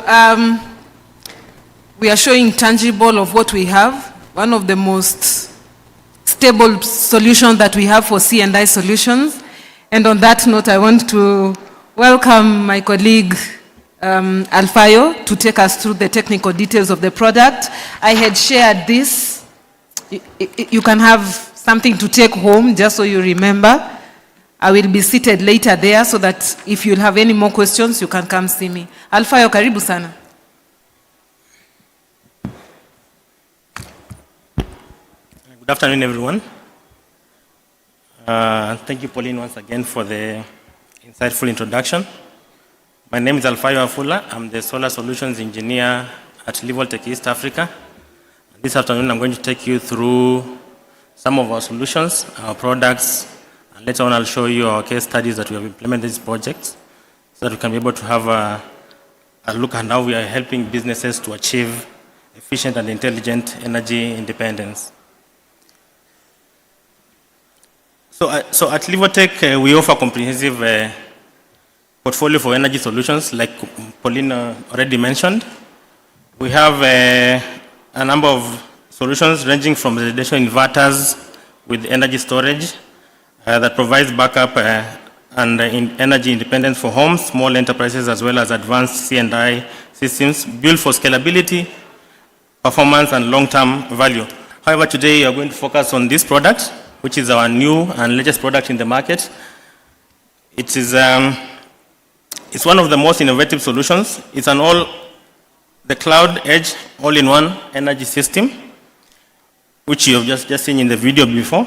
It's a liquid cooling energy storage system that adopts all-in-one design concept, integrating high-capacity batteries, high-performance PCS, intelligent energy management system, and a BMS all into a single unit. It's easy to deploy and scale, making it suitable for industrial parks, commercial complexes, and other grid-connected or off-grid applications. So the energy storage system is built for flexibility. It's a high-performance system delivering 125 kilowatt, and you can scale this to 1.25 megawatts. So you can parallel 10 of these to provide you with 1.25 megawatt, and each one is 261 kilowatt hour. So you can get up to 2.6 megawatt hour of storage from our solution. It's modular design and it allows for easy scaling as your energy needs grow day by day. And with the liquid cooling technology, this ensures efficiency, safety, and long-term battery life, even in high temperature areas. And like I said, it supports up to 10 units in parallel. So just one of the key features about this solution is that it's an all-in-one design, meaning it will save on your space. It has got a A+ level lithium battery, for high density and reliability. The cluster level management improves overall energy utilization. The smart temperature control enables, you can get up to 8,000 cycles out of this unit. It has got fast switching, less than 20 milliseconds. So it means your power will never drop. It has got 5 safety layers for full protection. It supports unbalanced loads as well. So combined with energy management system, the Powerelec Cloud, our clients can monitor and forecast the energy use, optimize the energy dispatch between grid, solar, and battery, and you can be able to reduce your cost with the intelligent load shifting and peak shaving. So why our solution stands out? In the past, engineers have been designing most systems based on experience and guesswork, but today, our energy diagnosis system uses real data from your business to plan the right system. It studies your energy use and power outage history, so our engineers can design exactly what you need, not less and not too little. With Powerelec all-in-one With Livotech all-in-one smart solution, you can enjoy features like peak shaving, self-use, and demand control, helping your business save more and run more smoothly. So this is just an illustration of our integrated system. You can see we have our panels, our inverters, the storage system, the transfer switch. You can also integrate the DG and the grid as well, and the EV charging all into a one single unit, which you can be able to monitor from the Livotech cloud. So many C&I users face challenges with systems that are difficult to integrate, limited in scalability, and lack dependable after-sales support. Livotech addresses these gaps by providing pre-engineered modular systems that simplify installation and scaling, localized technical support through our engineering team that is the best here in Nairobi, and cloud energy management platform that ensures real-time visibility, system stability, and reliable long-term performance. This integrated approach guarantees high uptime, operational resilience, and sustainable value for every client. So I'll just take you through some of our case studies that we've been able to implement our projects. And for the global footprint, we have over 30 gigawatts deployed capacity with successful projects across Europe, Asia, Latin America, and Africa. This is one of the projects in South Africa. It's Eswatini. It's a 356 kilowatt peak solar project with 500 kilowatts and 1.25 megawatt hour base, which is about 6 and 6 kVA, diesel and 6 and 60 kVA DG. So the power generation of this system is expected to generate about 551 megawatt hour of electricity in the first year, and 12,609 in 25 years, with an average annual power generation of 504.4 megawatt hour. Here in Kenya, we have also implemented a number of projects. These are just two of them. We have a project by the name Lansi project. It is a factory in Athi River. So we have implemented this project in two phases. The first phase is already done. It is 1.3 megawatt, and we did this with 9 125 kilowatt grid-tied inverters, a DC capacity of 1.3 megawatt peak. It's been running for the last 3 months, generating an average of 150,000 kilowatt hour per month with an annualized return approximately of 324,000 USD. So the next phase, which we are going into in the next couple of weeks, we are going now to deploy the 4 125 261, making it just comes to about 1044 kilowatt hour of storage that we're going to deploy at this factory. The energy storage and the PV, that's the enabling full self-consumption of the PV generation. The other project is Safom project. It's also in Athi River, Peland 2. It's a 234 kilowatt peak with 90 kilowatt hour ESS. We deployed 36 of the 30 kilowatt inverters. Each is coupled up with 15 kilowatt hour of storage for the critical loads for this client. So thank you so much. Let me bring back Pauline to take it from here. So actually, before we even finish, you can imagine having a system of this scale and you're not able to do ESG reporting on it. What a waste, isn't it? This is why when you're investing, you need to check whether the product, the manufacturer that you're investing with is able to give you reports that will actually make sense, not just for power saving, but also for your ESG reporting, which makes sense. We need to report impact, okay? Today in the morning, there was a mention here, how are we going to become, as Nairobi, the energy capital of Africa? And it is through reporting such as this with data that we are able to prove that indeed, this is what we are doing, and this is how it is impacting our bottom line and our society and our community. You can hear more of us. Like I mentioned, there are multiple ways to reach us. I had shared the WhatsApp number. I will give you a minute to scan again in case you have inquiries. Our office is in Mombasa Road, Sunflag Industrial Park, which is just next to Hilton Garden Inn when you're coming just from the airport. So karibu sana, we have our showroom, we have our office, we have our warehouse, and we have our factory there. Karibuni sana. I will open the stage for questions. Karibu. If they ask me technical questions, they will be testing me. Come. I know them. Any question? Any question? So I have a question for you. When will you be coming to visit us? Asante sana.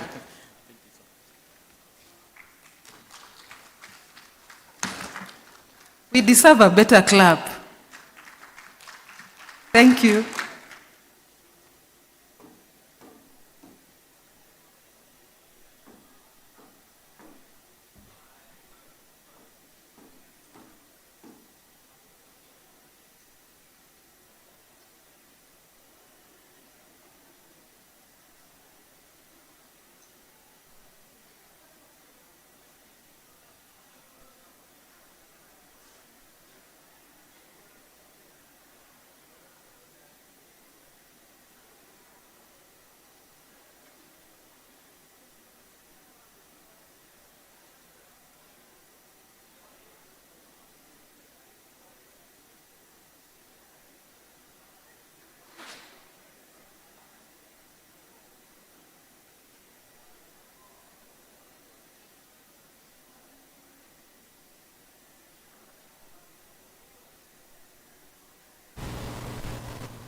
You dey look but you feel see deep.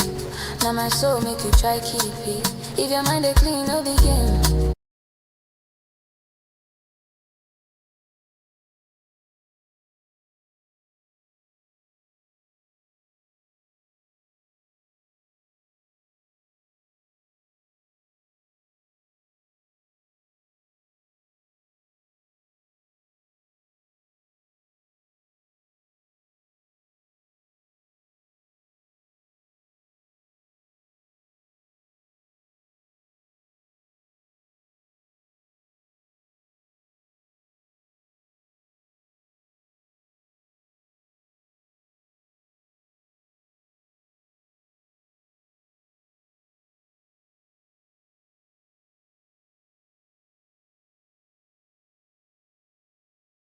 African Electric Safari. We have 5 panelists headed by a moderator. All our speakers are in place. May I invite everybody to be seated at the conference area. We'll start the session exactly in 10 minutes time. Smart Mobility, the Great African Electric Safari.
the day, that is Smart Mobility, the Great African Electric Safari.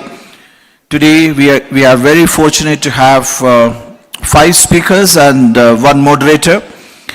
The session is moderated by Dennis Wakaboa, the electric mobility consultant and product innovator at BEV Advisory, and Dorcas Kamatao, the head of communication of Basigo, and Ahmed Taha, chief marketing officer and public relations manager, AG Energies, Massimo John, Kenya expansion specialist of Kabisa, and Neelkant Govindji, the general manager of eMotion Africa. So all our speakers are in place. May I invite all the delegates to please come forward for this interesting session on Smart Mobility, the Great African Electric Safari. We'll start in next 5 minutes time.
So it is always said that the smart mobility, the green mobility, the e-mobility is the future of any country.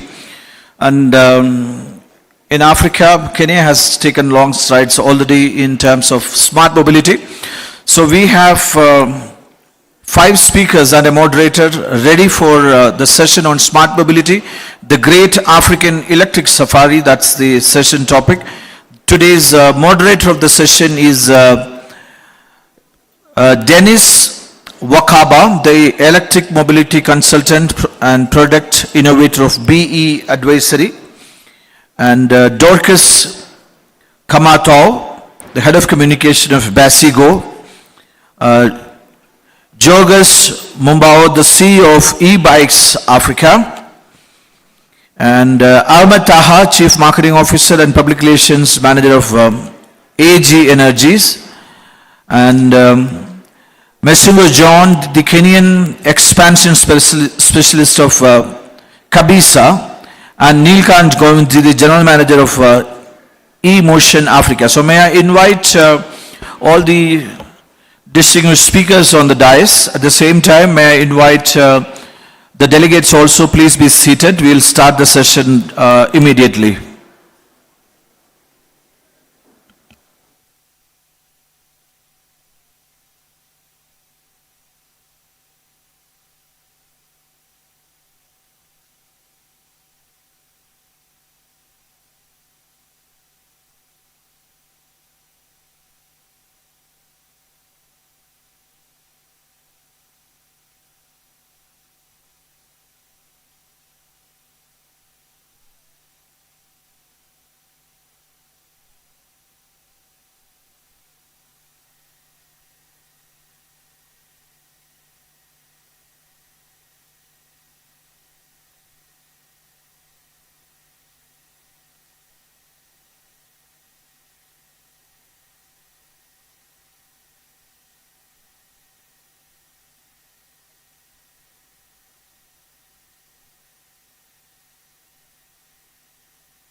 I believe our speakers are in place. For the attention of the speakers, there is a microphone. The mic is available to all of you.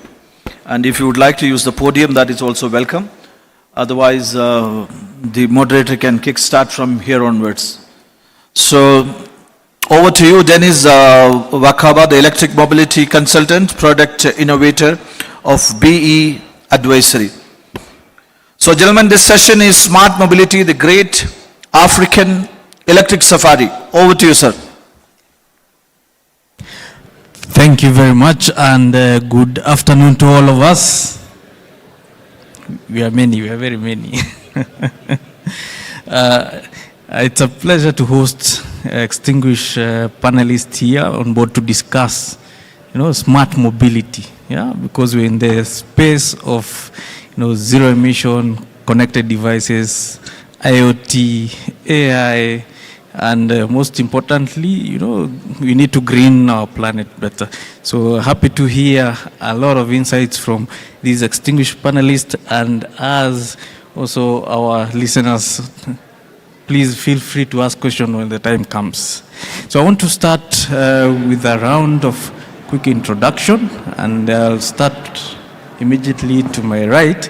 And maybe, as you're introducing yourself, please describe your electric safari. What are you doing in your electrification journey? That's what electric safari means in this context. Electrification journey, and what is that unique thing that you are bringing to market, and why you are doing that? Yeah, Asante sana. My name is Nilkant Govinji. I'm here from eMotion Africa. We are based in Arusha, and as you said, electric safari, we actually convert the safari Land Cruisers to electric. So we are the ones who are mainly focusing on the electric vehicles that are now needed for the safari, game viewing and such in the Mara, in the Serengeti and all of those regions. So we are the supplier. We take the Land Cruisers, the Toyota Land Cruisers, and then we change them from diesel to 100% electric. So whereby now the client can enjoy the quiet ride, as well as not to pollute the environment inside our national parks, because you can see the pollution in the city, but in the national parks it's the animals who are seeing that pollution, it's not us. And during peak times there are more than 500 to 1,000 cars entering any given national park or per day. So it's a very big impact, and we are here to make that change on the ground inside the national parks and the environments where we can make the biggest difference. Right, that's exemplary. But what excites you the most about this? Why do you do it? And what excites you the most?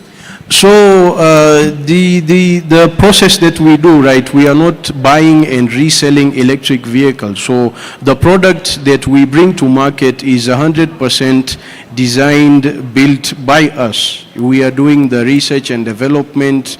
You face challenges, you overcome them, you look for solutions. So we are not selling people's things, but we're actually bringing this knowledge, this development on ground. Because now by doing this, you are educating the general public about all of this, and not just teaching them how to service the vehicles. They build them themselves in our workshops.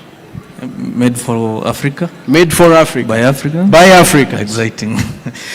Maybe over to you, Mr. Mbogwa. Do an intro, tell us what you're doing in electrifying your safari, your journey, and recently you are doing a long safari to COP30 in Brazil. So my name is Jogs Mbugwa. I run a company called E-Bikes Africa. We build electric bicycles.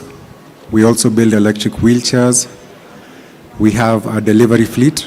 If you've ordered from Art Cafe, from Good Life Pharmacy, Pizza Inn, Bolt Food, Ando Foods, and many other customers, then your stuff was delivered using our bicycles. Finally, we built fleet management software that uses WhatsApp and artificial intelligence to enable businesses to scale without the headache of managing riders. Right now, we offer work to over 60, nearly 70 people in Kenya. And by the end of the year, we're expecting that number to grow to over 350. A fun safari we are doing is we have a team riding our electric bicycles from Kenya to Brazil. They're using foldable solar panels. They started in Nairobi and they went down to Tanzania, Malawi, Zambia, Zimbabwe, Angola, Namibia. I don't know if I got one of those. Yeah. So right now they're in Windhoek, and in the next couple of days they'll be flying to COP30 in Brazil. The idea around this trip is that we're trying to tell African stories from an African lens. We're showing that as much as Africa is not resourced, people do care about the environment, and in every town that we stop, we're doing a mini documentary about the solutions they have come up with related to climate change. I'm happy to be here. Thanks for having me. What excites you in electrifying, Africa, or doing whatever you're doing, and what is the reason that you're doing that? I think Africa, we're at a big disadvantage. To demonstrate this, I'm going to ask the crowd a question. If you know the answer, I'll take two guesses. Guess what percentage of Kenyans drive to work? How many Kenyans drive to work? Hands up. Yes? Audience. Uh-huh. Yes? What? 20%? Close. 30? Close. Another guess? 15? Close. Final guess? Yeah. Even closer. So in Kenya, 2% of people drive to work. Yeah. Including Ubers. Yes. Matatus is 25%. Matatus. Public transport. 73% of people walk. So in America, 85% of people drive to everywhere. So we have the lowest vehicle density in the world. Nairobi has the highest density in Kenya, and it's 4%. Our roads are already packed. We have some of the worst traffic in the world. And a lot of young people can't access finance. A lot of you here can't access affordable finance. So we are trying to make mobility accessible to people. We're trying to connect people to opportunities. Most Kenyans live within 10 kilometers of their jobs, so that you can walk there. So that's a problem we're solving. Exciting. When you look at those statistics, they're quite scary, but they pose a very huge opportunity for your organization. So from Safari to COP, we go to a recently concluded Safari by Kabisa. You guys went to Addis. Tell us what went down, why you are doing it, and also please introduce yourself in the context. Thank you, Dennis. Before I actually introduce myself, last year I was in a panel like this here at Powerelec, and the panelist that I was with was Tombo Banda from Cross Boundary. From that conversation, it wasn't an MOU or anything, but an actual investment into e-mobility. If you look at the news recently, they actually partnered with Ampersand and they funded it. So I'm glad to be here, and I do hope that next year when I come, you can give me money as well. So my name is John Msingo. I'm the Kenya expansion specialist at Kabisa Electric. Kabisa, we sell electric vehicles, we build up charging infrastructure, and we do the maintenance of the vehicles. As Dennis had alluded to, we did something in our minds that's crazy. Literally had a team drive up all the way from Nairobi to Addis and back. And for the guys who don't know, for the experts, you saw it, fantastic. This terrain are some of the harshest environments in the country. But these are the things that we need to do to be able to show the capabilities of these vehicles. For a lot of people on the trip, that was the first time they were actually encountering e-mobility. And that's what we need. We need people to do crazy, as you like to call it, audacious, so that we can be able to show that these things work, these things are there. Yeah, thank you. Well, tell us one of a highlight, one of the things that you saw during that trip that you say made an impact or drove change. It was a scary part for us, actually. One of our double cabs, the radiator broke. And so literally had to stop, had to wait for coolant to be shipped in. But for me, the most important thing was that a local mechanic in the middle of nowhere, it actually happened on the Ethiopian side, was able to fix the radiator. The only challenge that we had was getting in the right grade of coolant. But the vehicle was fixed and it moved. I can tell you that when we were getting those messages, it was not fun. We did not know if the vehicle would actually reach Nairobi, but it reached. It shows that there are people out there who can even fix these vehicles. It's not something alien. So that one for me was one of the best highlights. Wonderful. It's not rocket science to fix an electric car, and definitely trying to create awareness along these corridors. Over to you, Basigo. Madam Doreen, tell us. Basigo has shaped the mobility space for a while, electrifying the public transport. What also excites Basigo, and what are you looking at doing? Yeah, definitely. So beside electrifying public transport, we are also investing in charging infrastructure. So we want to ensure that as we electrify public transport, we are also deploying infrastructure that supports that particular sector to grow. So recently, as of yesterday, we did deploy 3 more charging depots to bring our total number of depots to 9. We'll be at 10 by the end of the year. And what particularly excites me about what we do here at Basigo is when recently we deployed an electric van in my hometown in Nyahururu. Things that 10 years ago, even when I was growing up as a young girl, were not reality. They were not even reality. They were not even thought about. But seeing, apart from this being new technology, seeing these vans, seeing these buses make money for the operators, allowing that particular sector to make business sense to them, which shows that it's just not about new technology, but this technology works. And the model that we are using, the pay-as-you-drive model, is working and it is making sense to operators. So operators are able to sort of accept new technology and deploy new technology because the models that we are deploying work for them. Exciting. We should be seeing you approaching 1,000 buses and vans soon. We'll be at 100 in Kenya by the end of the year, so the 1,000 goal is coming, and that's just in Kenya. So in Rwanda, we are also making strides. 36 on the road. We should be at 100 by the end of next year. So watch this space. Exciting, huh? Anyway, as we move on to Ahmad, Basigo is setting up charging infrastructure. But there was a recent announcement by the president that we are going to start load shedding. But you have the solution.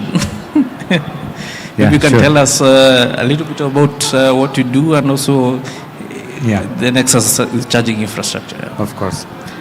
Okay, so first of all, I come from AG Energies. AG Energies, basically, it's a renewable energy company based in Dar es Salaam. We are operating all across East Africa. One of the branches is Kenya, another one is Zambia, Uganda, Rwanda, up to Burundi. We are existing there as a renewable energy company. 5 years ago, we changed the bikes we are using in our company, which are 20 bikes. We changed to electric. Then we noticed we've saved around 70% of what we used to consume on fuel and service charge and all these things. And because we are business people, we said, we should make money out of this. Tanzania has 1.5 million two-wheelers. 1.5 million. All works on petrol. Now, almost 92% of these bikes are being used as small money generators, like boda bodas and delivery guys. The other 10% are being used also for business, but not to generate money, just to within the operation of any companies. So we decided to start working on our electric bikes.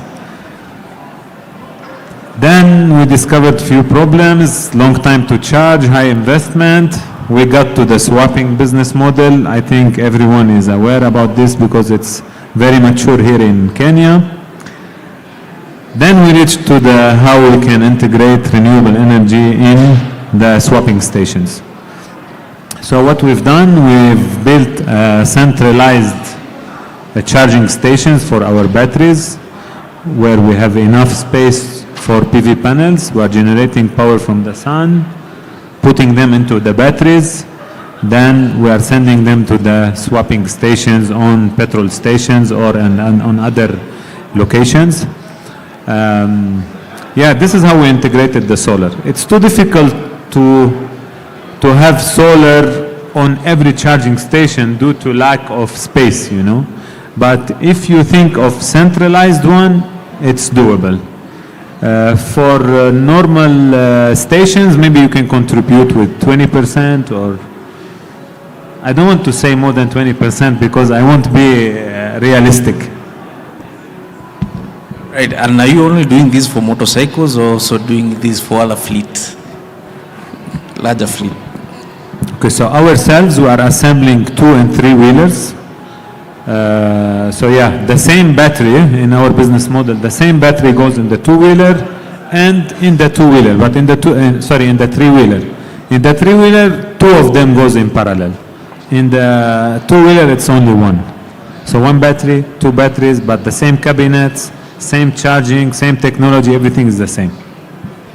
Interesting. Maybe coming back to you, sir, at Emotion. How are you working towards, localization, job creation, and integration of your ecosystem within where you play at in Tanzania, whether you're opening a branch here also? How do you build that capacity to make sure that your uptime is almost 100%?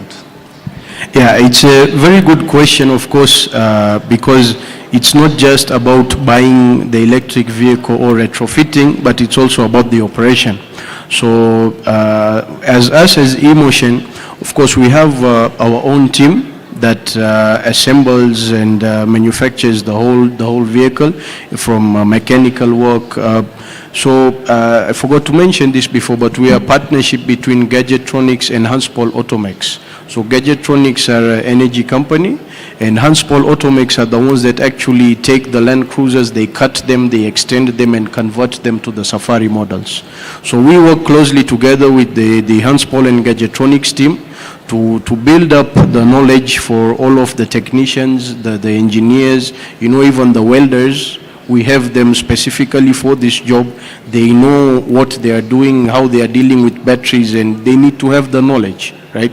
And also additionally, we provide training to university students, students from Dar es Salaam Institute of Technology, Arusha Technical College and such. So we are trying to expand because also the operators, right? If I sell the car to them, I have the driver training. We have to train them on how to drive economically the best way because they've gotten used to the diesel, If you drive the electric vehicle like how they are driving the diesel, you will never get the advertised range.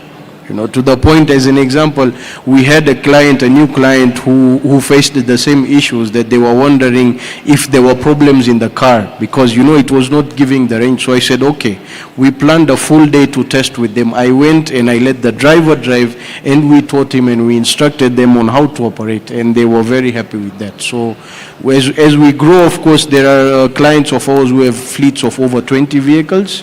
For them, we have even trained their engineers and technicians to a point that, most of any small issues that come up, they can sort it out themselves, and unless they need some parts or then some advanced help, then they come to us. So we are trying to build and grow. It's not that we want only us to have the knowledge. We want everybody to know, from the operators, universities, and everyone. Yeah.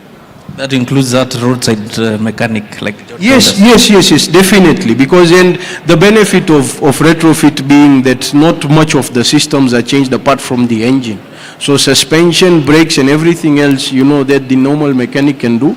And even we are doing the same thing with the normal mechanics. Then we actually invite them to come and retrofit the car with us. So that mechanic builds the car, and even tomorrow if it goes in the bush, if he calls me right now, I will tell him just check 1, 2, 3, 4, 5, and the issue is sorted. Amazing. Yeah. There's one thing, there's a huge debate in Kenya today that has been going on for a while, whether I buy new or convert my existing car. Simple answer. Okay, so that is an interesting question, right? Because to us, we have been in this space for almost 8 years now, since 2017, and we don't see these two things as being competitors, right? When we retrofit, we are making a purpose-built vehicle. For right now, there is no existing four-wheel drive EV. I mean, there are a lot of four-wheel drive electric vehicles, but I would very much like someone to try and take them to the Serengeti, and I want to see how many kilometers they will drive.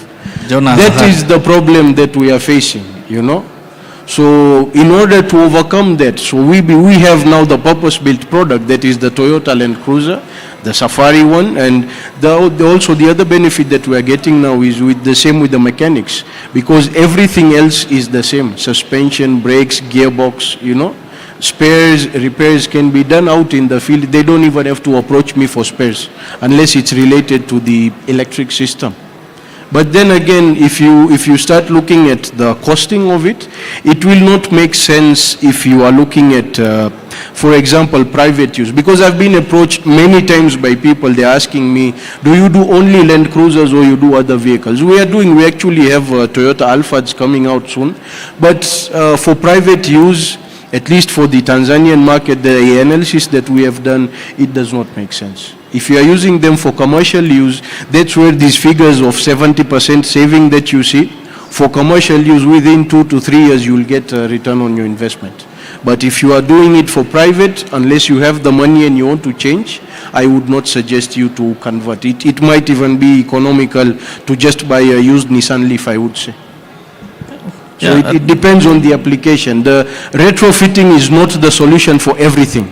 The retrofitting, take it as we are trying to fill in the gaps that are currently existing in the EV market. Including harsh terrains. Yes, especially that's where we started with. Now we are expanding to other markets. That seems like hotel-based, high-end commercial use, Alphas. Yes. So Alphas is the same. We are looking at for commercial. It's a van, Uber, etc. That one will be running as a business 24/7. You will make money off of it. But if you have your small Golf or IST or something like that, maybe if you use it for Uber, yes, but for private use, doesn't make sense. Unless it's a hobby. If it's a hobby, yes, go ahead. But otherwise, right. Maybe coming to Mr. Mbogwa. Last mile, first mile, in terms of the e-bikes, are you also seeing it as, we've been told commercial is the most or the illest thing here. Do you see also private users getting on board? Because you've asked a question to our audience here, why are we all driving? Or rather, why are that percentage driving? And how can we get on an e-bike? So another question for the audience. I know it's after lunch, I don't want you to sleep. How many people here are entrepreneurs? Really? In Kenya, everyone has a side gig.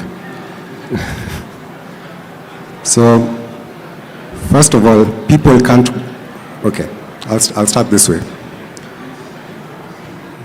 You remember Vision 2030? I can tell your age. In the next 4 years, half of the population will live in cities. Okay? 70% of those people will be youth, below the age of 35. All of these people have smartphones, they have aspirations, they have TikTok and YouTube. Now, these guys and girls can't go to town to buy whatever they want. It makes no sense. It'll take you 2 hours, an hour and a half to get there, an hour and a half back. Your phone might get snatched. So what do? Most of you and I, we order online. Now, e-commerce in Kenya doubles every 3 years. How crazy is that? E-commerce doubles every 3 years. So from 2020 to now, it's doubled. And next year it would have, 4x'd. And these people are ordering from home. There's a huge demand for businesses to deliver stuff. But then as a business owner, as you guys know, you tell the customer, send a PIN.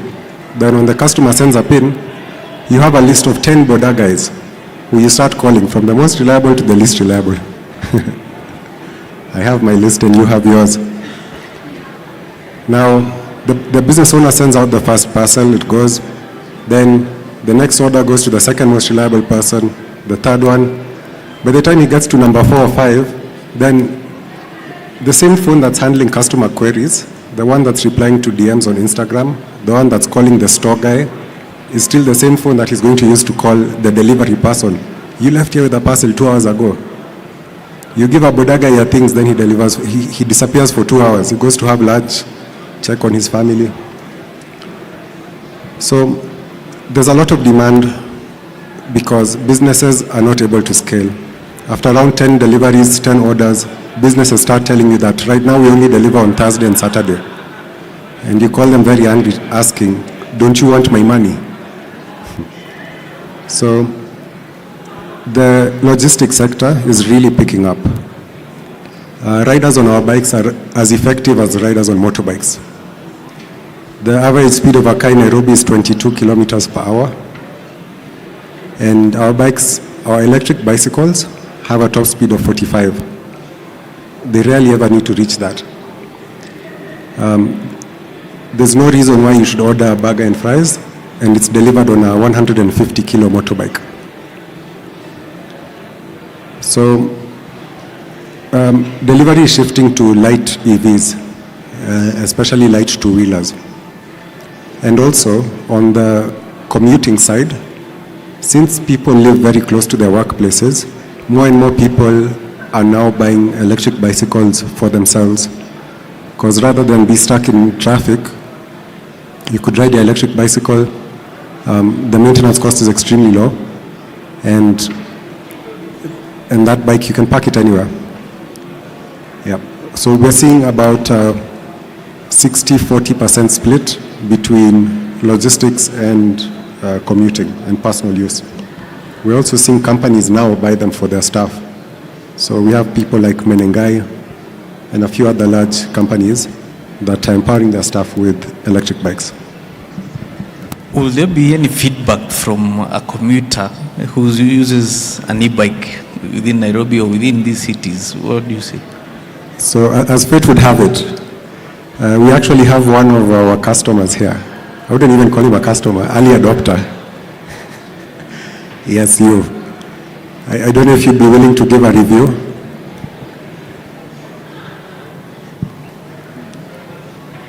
So on a scale of 1 to 10, what has your experience been like using our electric bicycles for the last 18 months, I'm approximating? On a scale of 1 to 10. Huh? 10. You get a discount on your next purchase. So this bike, our electric bicycles charge at any socket. It charges in 4 hours. And that bike can get you from town to Junction Mall 10 times. And it will use electricity worth 12 shillings. 12 shillings town to Junction Mall 10 times. Or town to here around 15 times. Just for perspective. And our delivery riders, the guy lives in Kibera. He works during the day, at night, he parks the bike, he hangs it with his clothes. It fits in a lift. The most expensive spare part costs 1,000 Kenya shillings. It's a no-brainer. Very interesting. So how is this going with job creation, especially for the ones who are riding? Do you have any comments to talk about jobs being created? Yeah. So this year, right now we have around, like I said, we have about nearly 60 plus people working for us. We have about 50 delivery riders, and these riders earn on average around 40,000 Kenya shillings a month. So this is an office job. We have a lot of graduates working with us, and these bikes are creating micro-entrepreneurs, like Ahmed said. And they're also giving young people a chance to empower each other. How we work at e-bikes, for example, is we open bank accounts for our riders, we connect them to finance, and we pay their wages through the bank accounts, so riders are able to access finance and grow their own fleets that they manage through our software. We've seen a lot of demand, and like I said earlier, we're expecting to have around 300 plus people working for us thanks to this logistics and electric bikes. Well done. It's quite amazing. For John Kabisa, you've met customers and who want to go electric. What are the hot questions they ask? And how do you meet the expectations? Being an EV distributor, retailer? Yeah. And I like to call them EV meets. And for people who've been in the industry, for electrical engineers, they might be obvious to you, but they're not to the clients. One of them is, can I charge while it's raining? We know that it's secure. You can't put in the plug, you can charge. That's a question. Another question is with the vehicle. Can I get parts? Can I get servicing? All those are things that we've actually been able to work on as Kabisa. Currently in Kenya we have 2 partner garages whom we have been doing we have been taking them through technical trainings, such that in any case that, in the event that any of our clients get problems, they are able to be serviced there.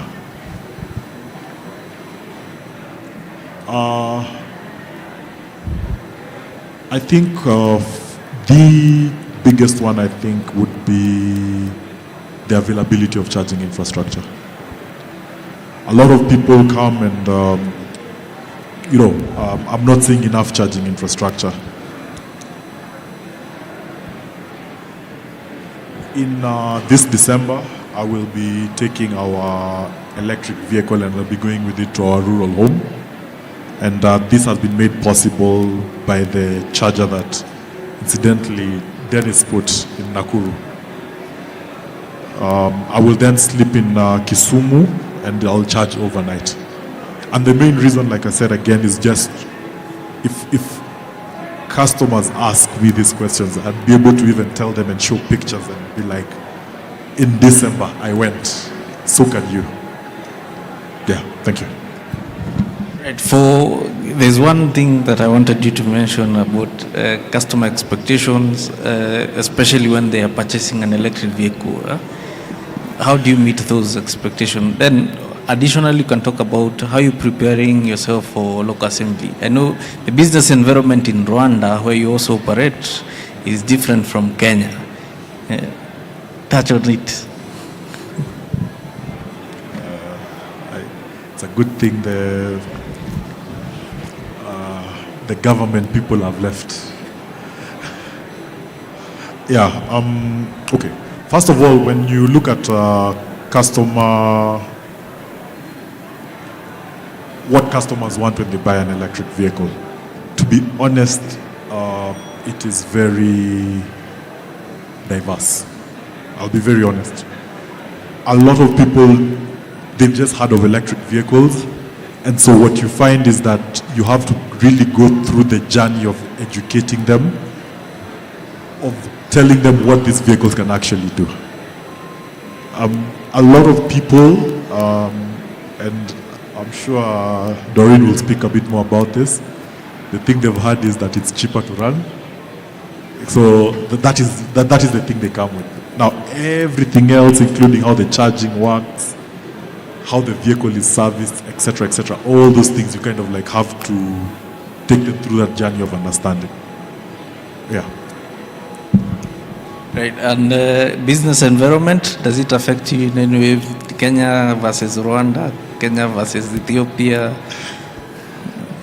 Fungua roho, open your heart. Yes, so Kabisa was started in Rwanda 3 years ago. And one of the reasons that our founders started it in Rwanda was Rwanda has quite a conducive environment for e-mobility adoption. I think that's also one of the reasons why Basigo is there as well. Who knows how much you pay in terms of taxes for a vehicle when you're bringing in a vehicle in the country? Anyone? 100%. About 100%.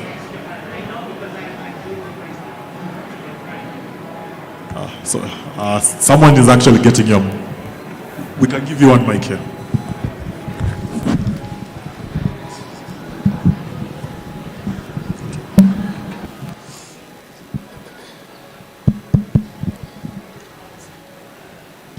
So, because I'm in the process of doing so, it's just, I've been quoted about 100% on top of FOB, ex-Japan.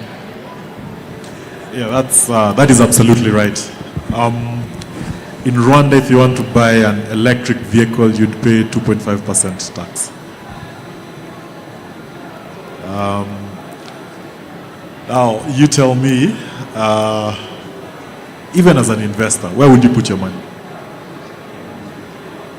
And Wakaba, maybe maybe the government guys should have been here, and we could tell them, because I am in the process of, so my job is basically to expand Kabisa into Kenya. But from my bosses, there's only a finite amount of capital, right? And it becomes difficult to be able to convince them to come and put up money in this country while all the other favorable things are happening in Rwanda and Ethiopia. It is very frustrating, to be honest. And Kenya at this point in time is, in my mind, I may be wrong, but is leading the e-mobility conversation on the continent. And this is just due to nothing but sheer hard work, sheer perseverance of crazy people who've just said that we're going to do this, despite everything else. What would happen if the government actually helped us? Yes, indeed. Sheer perseverance. Doreen, you persevered this market. How's business going? And you came up with a very innovative business model, pay as you drive. Maybe what other smart features that are you integrating into your business to make the consumer, the operator, the passenger more comfortable? Yeah. So in perseverance, you then learn how to innovate, to survive and thrive. So in Kenya, when we realized that the cost of importing a fully built unit is, the taxes, as you said, are crazy. So what we did is we started an assembly line at Kenya Vehicle Manufacturers. So we are assembling our buses, and in the assembly process, then makes business sense. But in Rwanda, we are importing fully built units because, again, the market there is favorable for such units. But speaking about the smart features that we've come up with, yes, we did come up with an innovative business model when we realized that compared to a diesel bus, an electric bus will be roughly 3 times more expensive if you're buying the unit upfront. So the pay-as-you-drive model just allows you to make it a bit favorable for you to acquire that bus. So what operators do is you place a deposit, sometimes which is even roughly lower than what you would for a diesel bus. And then what you do is you pay a per kilometer fee for every kilometer that you drive. And this fee covers the cost of charging and the cost of service, which then makes operating this unit very favorable to the operator. So with the model, we ensure that the bus is available to you at least 99% of the time. Our aim is to have the bus available to you 100%. So that as you make money, then that is how we make our fee. But then the fee, ensures that you're not worried about service and charging. We cover that in your per kilometer fee. In terms of innovation and the smart features that we came up with, data in the transport industry is what is missing. If you go to a local matatu owner now, they might have rough figures about how many kilometers their buses drive, but they are not very sure. It's not very accurate. That data is not there. So what we did is our buses have telematics, so we are able to, we have a model that we came up with. It's called a paid platform, where a bus owner is able to see the number of kilometers that their bus is driving. They can monitor the state of charge. With buses that have adopted cashless payment, they are able to see how much their bus is earning for every single trip. So really, we are giving them more information to be able to operate their matatu as a business, because it is a business. So for us, it's data and more data, and ensuring that what has been referred to as a mad market, people can actually make money from it because they now have the data that they need. Right, and when it comes to assembly, how is that comparable to importing fully built? Because I know you have back orders. Yeah. What would be your wish? More money. This is an expensive business. Capital, of course, still remains the key barrier. So for us, it's to ensure that we are working in a way that makes sense to our investors, that we are running on efficiency, but the ultimate goal is to ensure that we can assemble 20 buses a month. We now have a new OEM. We made partnership with a new OEM, King Long, and with the King Long bus, the bus is more efficient to assemble, and this is the bus that we scale with. So in the coming months, it will be very exciting to see how quickly we scale with this bus.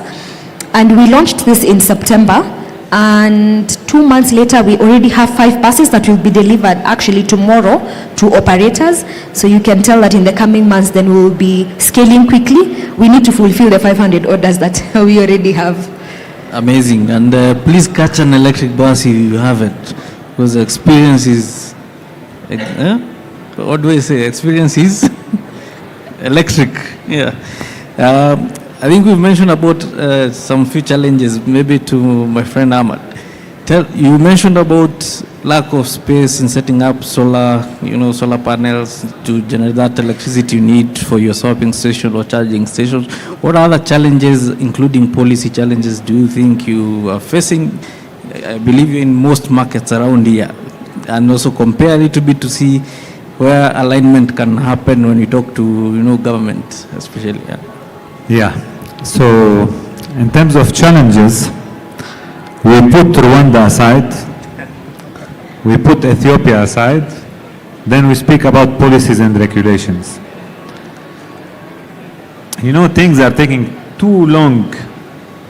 The stakeholders companies, like Basigo is way faster than the one who's making regulator as a company to have grown, you see. Emotion as well.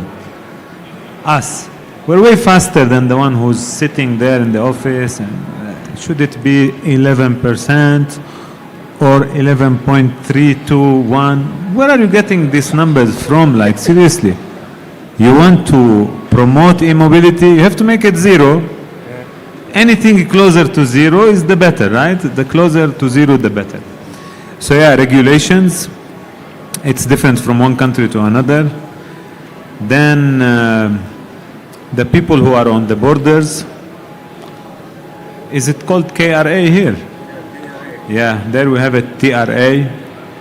So also you need to explain for each individual what is electric mobility, how we are going to contribute to the community, to the market, to the country, to the environment and everything. So yeah, regulation is one of the most important barriers, if you'd say. Experience and awareness and education, it's solvable. You see, it's a challenge, but it's solvable. I heard my friend here saying about the usual questions you get from clients. There is one question you forgot to mention, which is, does it really work? From the beginning, you know, you have to, like, does it really work? Can I get on a boda with a battery? I don't put fuel. Will it climb the hill? Can I carry 2-3 people? You should not, but yeah, you can carry 4 people, but please don't. But you can do it. You can put Mishkaki people on your boda. So yeah, hopefully we are getting there.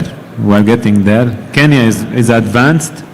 I mentioned Ethiopia and Rwanda because Ethiopia, they have banned anything else other than electric is banned. You cannot enter in the country. In Rwanda, the thing in Rwanda is everything is easy, you know. You don't need a lot of paperwork. You go to this office and that office. Like if you decide to invest in Rwanda, while you are on the way to Rwanda on the airplane, you can finish your licensing and registration online. You see, you don't need to all this hassle. So yeah, we're getting there with all the challenges. It's almost being solved. All right, let me open up to the audience to hear if they have any questions or challenges understanding this conversation. I can see hands up. Yep. Mic to the questionnaires. Okay, my name is Richard. I have a questionnaire. We have this trend of having the lithium batteries for powering the e-mobility. You find that by the time a battery is manufactured in another country, maybe country A, and it gets to Kenya, you find it's almost 6 months plus. So the shelf life, for example, if to say, has reduced. What do you think about, how are you able to go about that challenge? Thank you. We can take.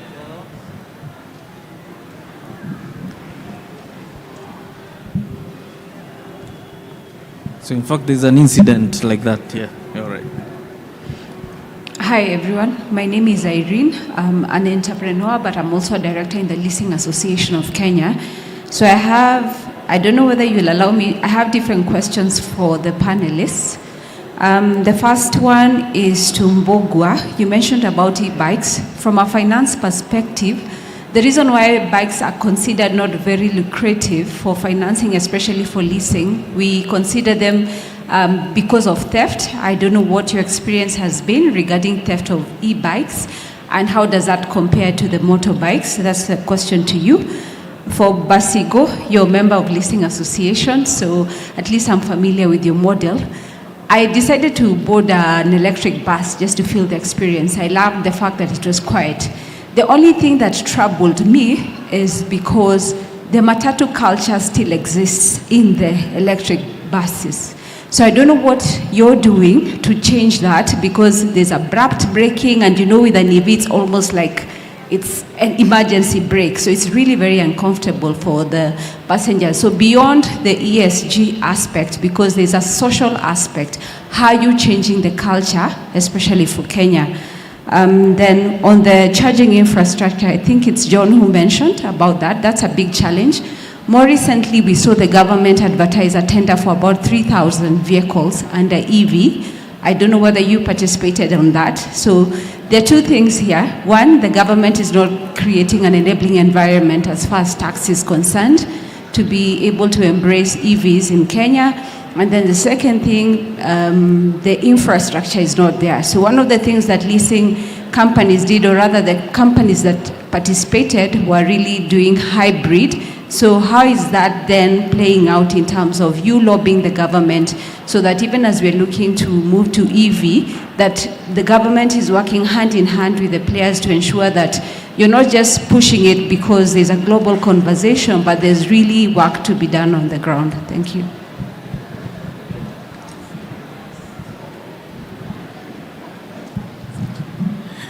Hello everyone, my name is Pablo, I'm a software engineer. I have two questions. The first one is, do you see any opportunity in applying artificial intelligence and blockchain in your respective businesses? And if so, where do you see it? And the second one is, are there any opportunities to leverage carbon credits to help your businesses grow? Or what role does carbon credits play in your businesses? All right, thank you. I think we can take those. So I'll start with Ahmad. Tell us about batteries. How are you managing the whole cycle, the supply chain? And if you got a late order, it overstays at the port or wherever, how is that going? Yeah. Okay, let me go to the 10 over 10 rating guy there. He rated him 10 over 10. Anyway.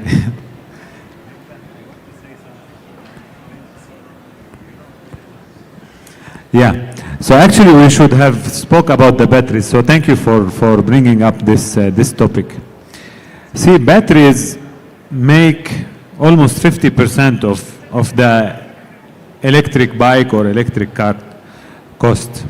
And the fact is that when you are buying this car, it has a lifetime for the battery, so you have to change it after 5 or 6 years or whatever.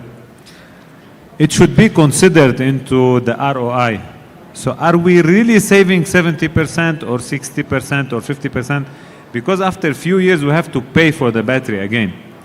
So that's a very important question. And it's one of the reasons why we decided to do the swapping business. So in the swapping, when I'm selling a vehicle, I'm not selling the battery. I'm giving you access to come and use my batteries. So the batteries are my investment. You don't care after 5 years, 10 years or whatever, you still go and swap. But from my side, what do? Every battery has a lifetime not calculated by time, it's calculated by cycles. So 1 cycles mean charge and discharge, right? Usually the usual cells are 6,000 cycles. But can you use the 6,000 cycles in the bike or in the vehicle? No, you cannot. The 6,000 cycles are meant for the residential batteries or commercial batteries. The ones that sits in one place. No vibration, no moving, no difference in temperature from now to after a few minutes, then after 1 hour or what so. So, if you have made your study properly, you will know that after a certain period or a certain number of swaps, you should take out this battery from the market, refurbish it, repurpose it for residential use. So in our calculations, and we are open to share, we are doing 1,000 cycles, then we are taking it out from the market. We still can manage to do 3,000 cycles as a residential battery. So the battery has a second lifetime. Also, it will have a third lifetime afterwards. Do you want me to answer another question or? Okay, he asked 2 questions. The first one should go to you. Yeah. Because your business has it all. Yeah, I think let me stay on this question. I will answer another one if carbon credits. Sorry? Carbon credit. Yeah. So, if you are buying a car as an individual, you won't benefit from carbon credit. If you are leasing a bus, you can benefit from carbon credit. If you are doing e-mobility swapping, you can benefit from carbon credit. Also, they can, Basigo and Kabisa can benefit. Also, you can benefit because you are doing the delivery. Nilkant cannot benefit. So, basically, to start collecting carbon credit, you have to register a project. To register a project, you have to pay a lot of money. So paying $60,000, it's not a good idea if you have 1 car or 2 cars or 5 cars. You'll not make them. You'll not make any profit. But once you have a lot of cars and bikes and whatever moving on, then yeah, you register. The IoTs and all this needed items, needed technology are already there in all of our business models. See, IoT is Internet on Things that sends the real data to the one who will, end of the day, translate your carbon credit into money. So yeah, carbon credit is considered. It's doable. As I mentioned, in some models it's doable, in some other models it's not feasible. For answering those questions, very clear. Doreen, Matatu culture. It's this thing of you can take a person from the village, but you almost have to transport. But anyway, we are doing driver training. It's usually a standard whenever anyone is able to operate, before you operate any of our buses. However, we've gone a step further, and now we have driver rating. So that means that we expect drivers to have a certain rating internally, so depending on the number of incidences that they have, but also externally. I don't know if you had seen on that bus, there's a CX number on every of our buses, and if there's any incident, then we encourage passengers then to share this feedback with us. Any driver who has a rating of less than 3 out of 5 then is disabled from, they cannot drive any of our buses. So literally they are blacklisted and cannot operate any of our buses. So that's something that we have seen, because not only are sometimes passengers having these experiences, we are also seeing a slight increase in accidents because of driver negligence. So we have now driver ratings, and if then your ratings are consistently low within a certain period, then you cannot operate any of our buses. In terms of, I think I'll touch a bit about batteries, because then that also affects us. We were recently appointed as an authorized agent for CATL batteries in East Africa. So now what that means is that we can repair batteries, CATL batteries, which power our buses. CATL has given us, and with most of our buses, we have, like the latest one, the King Long, we have a 10-year, 1 million kilometer warranty. So then that means in case that battery has an issue, then CATL will take care of that. But also what our partnership with CATL means is that now we are able to, we'll serve as collection hubs, and this is for both Kenya and Rwanda. We serve as collection hubs for CATL batteries, which we can then now deploy them into other uses, for example. So I think that's it for us on buses and batteries. Over to you, John, maybe. Yeah. I think I just wanted to, I'll start off first of all with the battery issue. You spoke about transportation. It is difficult for any sort of battery to be in transit for 6 months. I don't know if that's been... Storage, perhaps? But not used. It's not normal. It's not normal. So, especially with lithium batteries and the cost that they have, you cannot afford a container full of batteries just sitting. Yeah. You know. True. So what happens is that even as you transport, the manufacturer has recommended SOHs that need to be with the battery. SOH is the No, state of charge, sorry, rather, state of charge, SOC, state of charge. Most are between 20 and 30% during transit. So you just have 20 or 30% of energy in the battery. That 3 months, you'll be good. There'll be no real degradation of the battery. Clear? Yeah. Infrastructure. For me, the thing that will really drive e-mobility adoption and e-mobility infrastructure is long distance travel, matatus.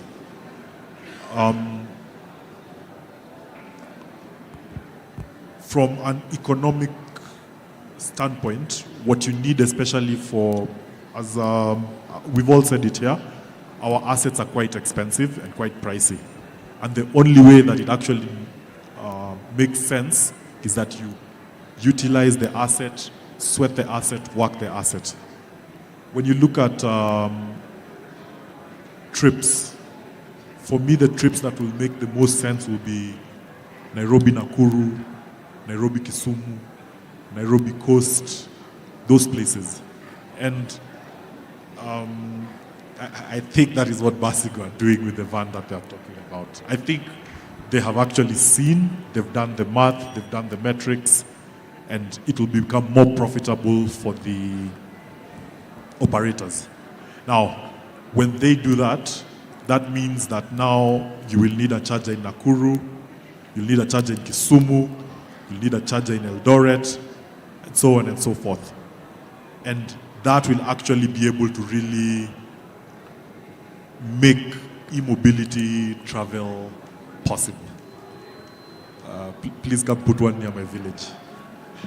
And then the leasing aspect in terms of police. Government can do two things to really spur e-mobility.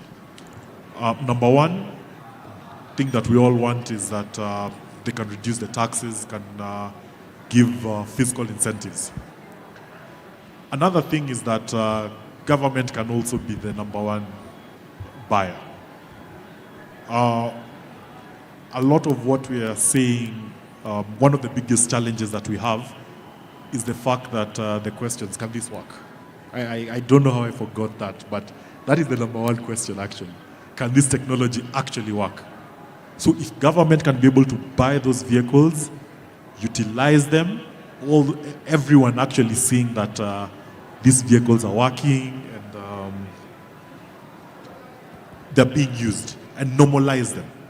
Because right now, when I'm going to try and sell an electric vehicle, I need, first of all, to be able to go and show someone and let them test it out. They go to hills and everything. These vehicles work.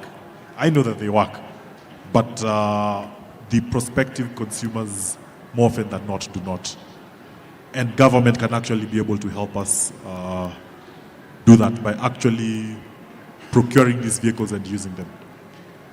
With that said, as an industry, we saw the 3,000 vehicle tender. We don't know what happened, but I think all I'll say is that looking at that tender document, for anyone who's been in electric vehicle charging, there were some gaps in the tender document itself. Because there's one topic we've not covered very well, charging infrastructure and interoperability. Your comments, both of you. As we come to just Mbogo to answer the rest.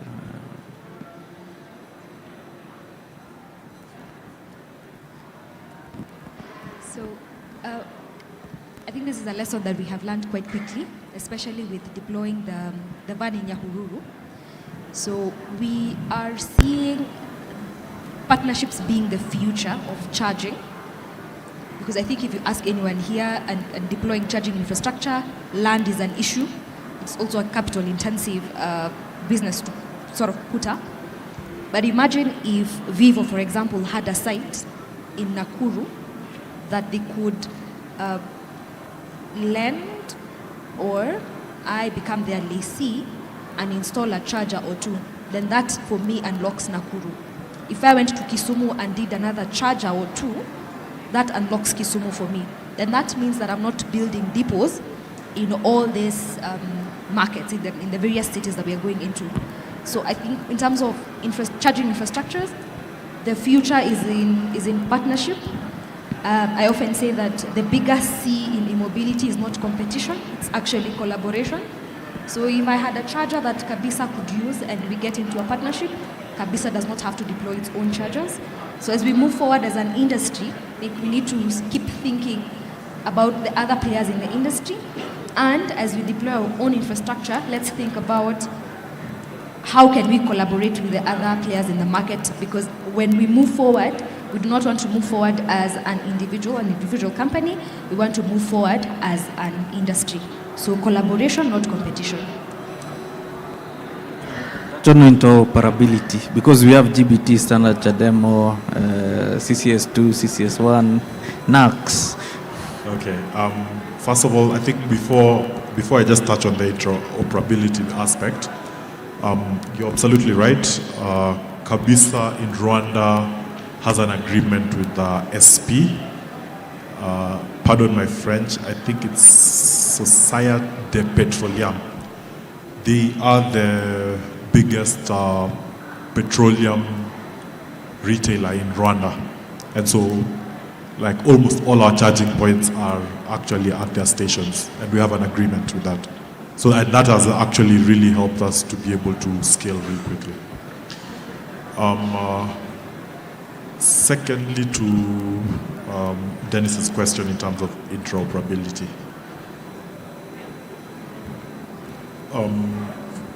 So I'll just try and quickly just do a brief breakdown of the different standards. We have the Chinese standards, you have the Japanese standard or the Asian standard, you have the European standard, you have the American standard. In our view, and I think this is the same for Basigo, we think that in Africa, the dominant standards will be the Chinese standard as well as the European standard.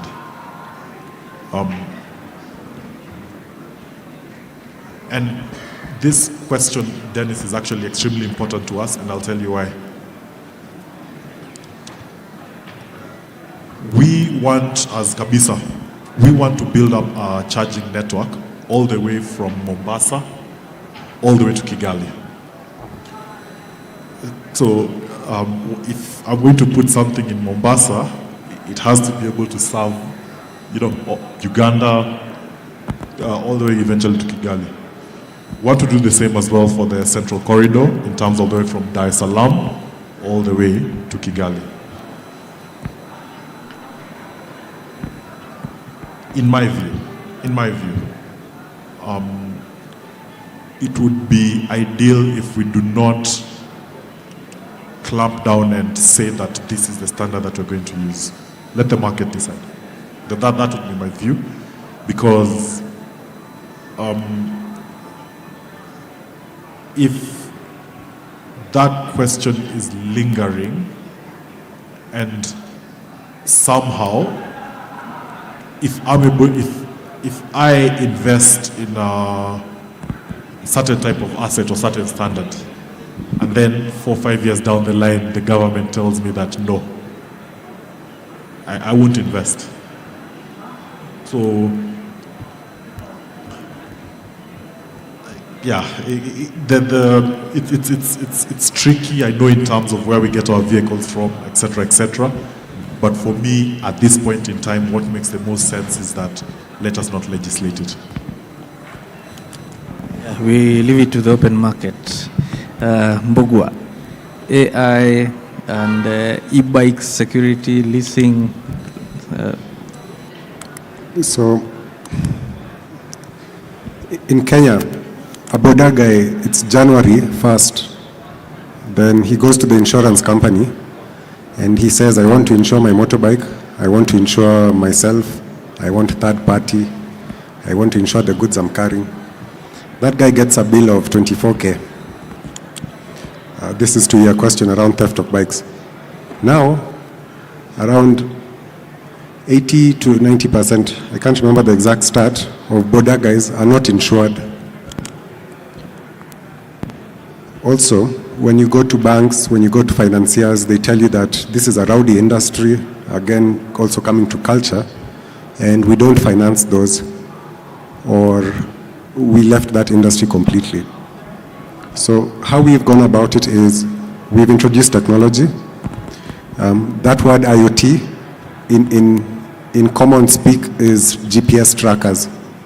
So all of our electric bikes have GPS trackers.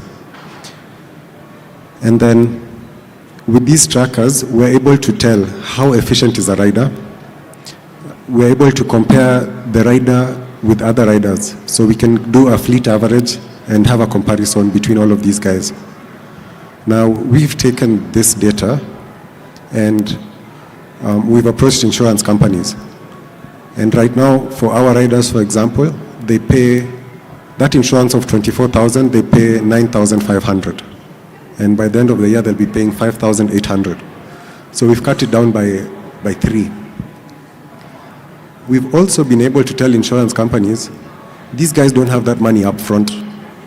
So why then, let's then charge them per day or per month or per week, and you put a small margin on top. That way, in our fleet, for example, everyone is insured, and insurance is more accessible. Now with by us using AI, predictive maintenance, and software, we're even getting to a point where the rider does not need to be insured the entire period. Why don't we insure this guy 1 shilling per kilometer when he's delivering your pizza? And then he pays 25 cents per kilometer when he's going home. And we've gotten a really innovative way to think about usage-based insurance and to de-risk these guys. Finally, on software and AI, so we've linked riders to specific bikes. And we can tell that in 3 months, we are going to need 90 tires. And in 30 days, we'll need 45 brake pads. And we are taking this information to manufacturers halfway across the world, and we are telling them, we have this expected demand, give us spare parts, and the demand is there. Also, if a rider finishes his brake pads before the fleet average, then we're able to tell that there's something wrong with the rider's behavior. Now, we are also able to, a lot of businesses, imagine managing 1,000 independent delivery riders. You'll go nuts. So a lot of businesses are switching to fleets because through the fleet we can use technology to improve the overall efficiency. And case in point, right now, one of our delivery riders on our fleet is as effective as 3.5 independent riders. So tech is playing a really huge role in this. Artificial intelligence is helping us with routing, with rider behavior, with training, and then also on changing the culture. Through fleets and through our work, it's the only thing I can speak of here. When you teach us something, we put it into a rider curriculum. When riders come to us, we train them on last mile logistics, customer service, financial literacy. The rider works, every month we have a refresher training. If we come to your business, you teach us something new, we add it to the curriculum. So you, as a small shop on River Road, when you ask for a rider, you get the same quality of service as the big boys, and we still save you around 40% of your cost because this rider doesn't have any downtime. When he delivers to Ngong Road, he'll pick something else and take it somewhere else. Yeah. Indeed, that is smart, right? Yeah. Varisa, maybe tell us any questions that you can answer. Carbon credits, you cannot benefit from carbon credits. Yes. Yeah, so it's a very good question regarding carbon credits, and I will speak from first-hand experience because we were approached by the companies that deal with the the trading of carbon credits, right? So we were approached by them, and the major issue that we faced as a company, right, that we can do projects, but the figures. Okay, for these people that are trading carbon credits, they are trading at very high levels, countrywide or big companies wide. So what ends up happening is that our production, the number of cars that we produce, does not make that much of a significant impact that they see it viable to now. We gave them the life cycle analysis because we have cars running about 8 years now. So we have all of the data, how many kilometers, how much fuel saved, etc., etc. But for individuals or companies that are doing this business, we have seen that it's not viable. But on the other hand, what right now in Tanzania is happening, that we actually have them trying to get the carbon trading platform as a country. So the government or whoever is appointed by the government will now get access to the carbon trading platform, and then they will be able to distribute it to small suppliers or manufacturers or whoever is dealing in e-mobility because of the scale that is required. They don't want to trade 1 ton of CO2. That's not their goal. They want hundreds and thousands and millions of tons.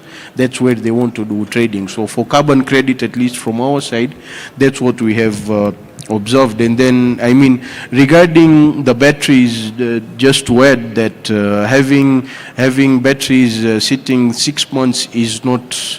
Unless there are problems, your batteries are not going to six months, And for example, us, right, eMotion Africa, we know our demand, how much it is. So for next year's conversions, I don't have the batteries. In fact, we just put in the order a few days ago. So we are going to get brand new manufactured cells. If you're getting them from the suppliers, right, the suppliers will make sure that the day you place the order is the date of the cells that you're getting, or the last, the cells, because they also know shipping takes 2, 3, 4 months. That's acceptable, but otherwise they make sure that you are getting the best, the latest. And regarding the same charging and interoperability in Tanzania, we haven't gotten to that scale that we are starting to think, but the government policies and all, they're all starting to think about it. One good thing I would say is that for most of the charges, correct me if I'm wrong, but you do have the adapters that go between type 2, GBT and stuff like that. So to me, it's not that much of a problem. At my home, I have my phone charger uses a round pin plug. I just put an adapter and I use it. It doesn't make a difference. So interoperability, if you know that you have GBT available there and you have type 2, just have that charger. It's an expense. Those devices are not cheap, but solutions are there. And as far as the government goes, I share your emotions that the government should not be directing that use this charger. Rather, I would say that the government should suggest that if a customer wants to buy a car, maybe you should buy type 2, because currently in Kenya, majority of the chargers are type 2. But I do not think the Tanzanian or Kenyan or any government should say that only use this connector. No, you are stopping the advancement of technology, because now if you say only use type 2 or GBT and someone wants to bring a Tesla from US, that means he's not going to bring it. So for me, the charging system, we should make sure that the interoperability is there, because even these guys, when they come to Tanzania, we want to be able to service their cars. So in that sense, we should just keep an open mind, and the government should suggest that the following standards are best, or the following standards are the most common. So maybe if you're looking to buy, you should buy those, but don't say that don't use this and don't use that. No, that's not going to end well. Right, leave it to the government. Anyway, I believe we are coming to the close, so I'll let our distinguished panelists to do their final remarks and tell us how are we going to enhance our electric safari so that we electrify everywhere. Closing remarks, and how do we ensure that our electric safari is not cut short? Yeah. First of all, thank you. Thanks for everyone. I think something people they don't really recognize. We are way advanced than Europe and America in terms of two-wheelers, huh? That's especially Kenya itself. So we've beat them somewhere.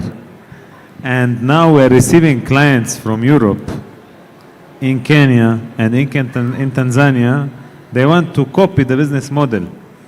Imagine now if you sit with a French guy, tell him it's battery swapping, huh? What do you mean by battery swapping? But if you say in front of anyone battery swapping, they say, Rome, Arkride, Spiro, ampersand. I'm trying not to forget anyone. Yeah, so it's something we are championing, and I think after after like maybe few months or 1 year, the regulations will be in place. Then everybody will be aware from the inspectors and everything. Then I think this journey, this safari, this electric safari won't be interrupted. Yeah. Much over to you, Dorcas. Tell us, are we on? How can we accelerate it? So this journey is for everyone. It's just not for fast movers. It is for everyone. So let's build capacity. I'd want to come to the next one and see more women on the panel. So let's include more women. Let's include the youth, and let's build capacity. I think for the people seated on this panel, let's open up our companies to the youth, internships, in jobs.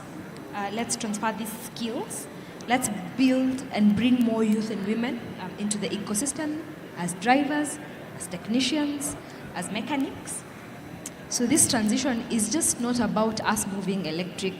We are changing how Africa moves and how our cities breathe. So let's hold that dear and ensure that we are doing everything we can to move this safari forward. And Sana John. Yeah. For me, this thing has been,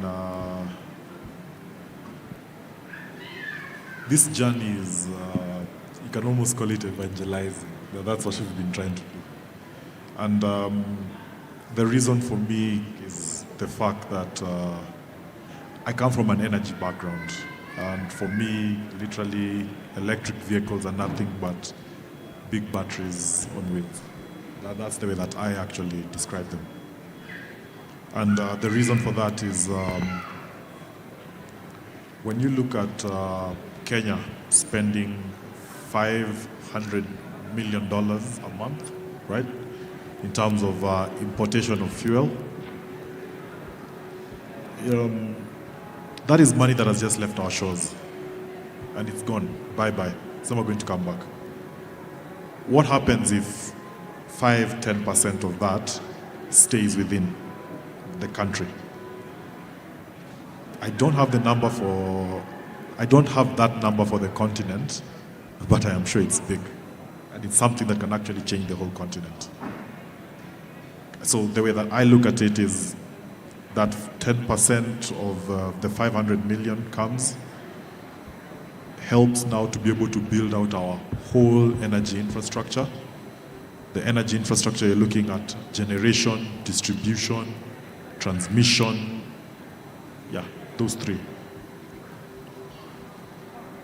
We have everything. Kenya, we have geothermal, we have wind, we have solar. All those things are here. So why are we spending $500 million to be able to power? For me, honestly, it doesn't make sense. And I think that's the mindset that we need to have. at the tail end of that as well, something that's also very close to my heart is, as the other speakers actually spoken about, this technology is extremely new everywhere in the world, especially for the 2 and 3 wheelers. Literally, what we're doing will be copied by other people. Can someone tell me of any other technology that, okay, there's one, M-Pesa. But for the most part, we have always been the consumers of technology and not the guys who actually now export the technology, export the skills, are the masters and quote-unquote experts in that technology.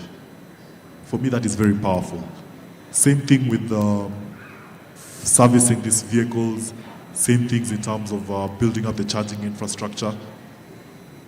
I am extremely passionate about giving young people these kind of skills so that they can be able to better their lives. I think that if you come into this industry right now, in about 4 or 5 years, your life will change. Thank you. Indeed, over to you, Mbogwa. Final remarks and how are you doing this safari moving forward? So we have a team of we have an electric engineer and a mechanical engineer riding our electric bicycles from Kenya to attend COP30 happening in Brazil. Now, the other day, these guys are powering those bicycles using foldable solar panels. A few days ago, they were in a town in Zambia where they were the only source of electricity for that entire town. And that town had never seen electricity at night. And these guys were camping at a kinyozi, where you get your haircut. And the entire town came there to get haircuts. Haircuts were being done for the whole night until 6 a.m. out of disbelief that electricity has come to their town at night. When John says that these are batteries on wheels, the potential is limitless.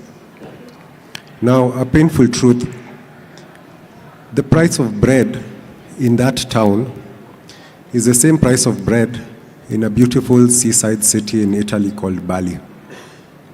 The price of Coke is the same, the price of rice is the same. As much as we can sit here and say, government, yes, government plays a role, but challenge each one of you, all 18 of us, a sold-out show here. I'd like to challenge you all that everything is your fault. Everything is your fault.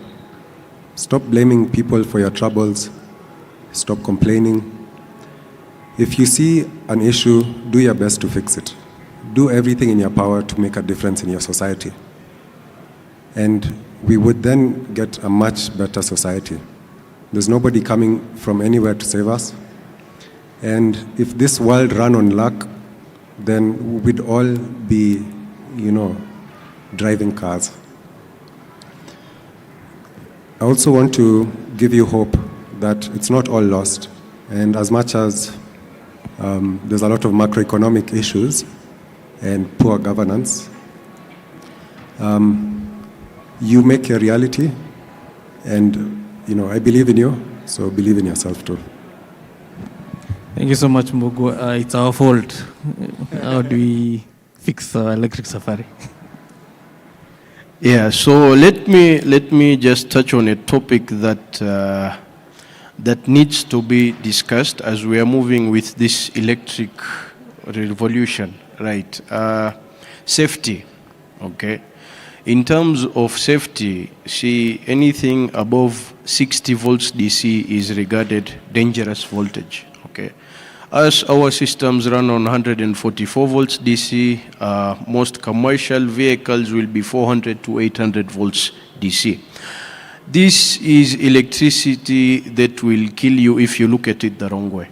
Okay, so when we talk about empowering the people, giving them knowledge, teaching them how to fix things, I think the first point should be safety. If you are working on any electric car or rather any hybrid car, I'm in fact more scared for the mechanics that are servicing and repairing the hybrid cars. because if they see those orange cables passing and you start messing with them the wrong way, it will end badly for a lot of people. So what I'm trying to say is we of course trying our best to train people on how to deal with it, because it's not an issue, but you need proper training, proper knowledge to be able to work on those systems. So as we are pushing for the electric revolution, we should also keep in mind these things, because remember, we were always going to have street mechanics trying to, get a cheap fix, or somebody knows a guy who can fix his car better, and they will take it there. So let us not discourage that, but to make sure that we make the environment as safe as possible for everyone, right? The radiator broken was fixed in Ethiopia. Radiators are common items. But if it was something else, and if the people did not know what they were doing, it might have ended in a wrong way. So it's something that we have to keep in mind, because the normal diesel or petrol vehicles do not have that much power or capacity to harm someone in that way.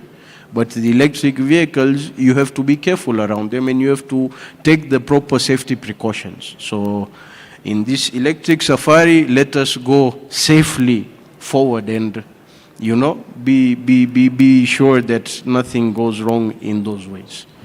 Amazing. Hearty round of applause to our panelists. They've done well. Thank you very much. And I think we've learned a lot. So it's for us to journey in this electric safari with that knowledge, and also creating awareness, because all these things have to happen through collaboration. Underline an interesting word in e-mobility: partnerships. Let's partner to make sure that the electric safari don't stop, just like reggae.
Like honey, but I know this.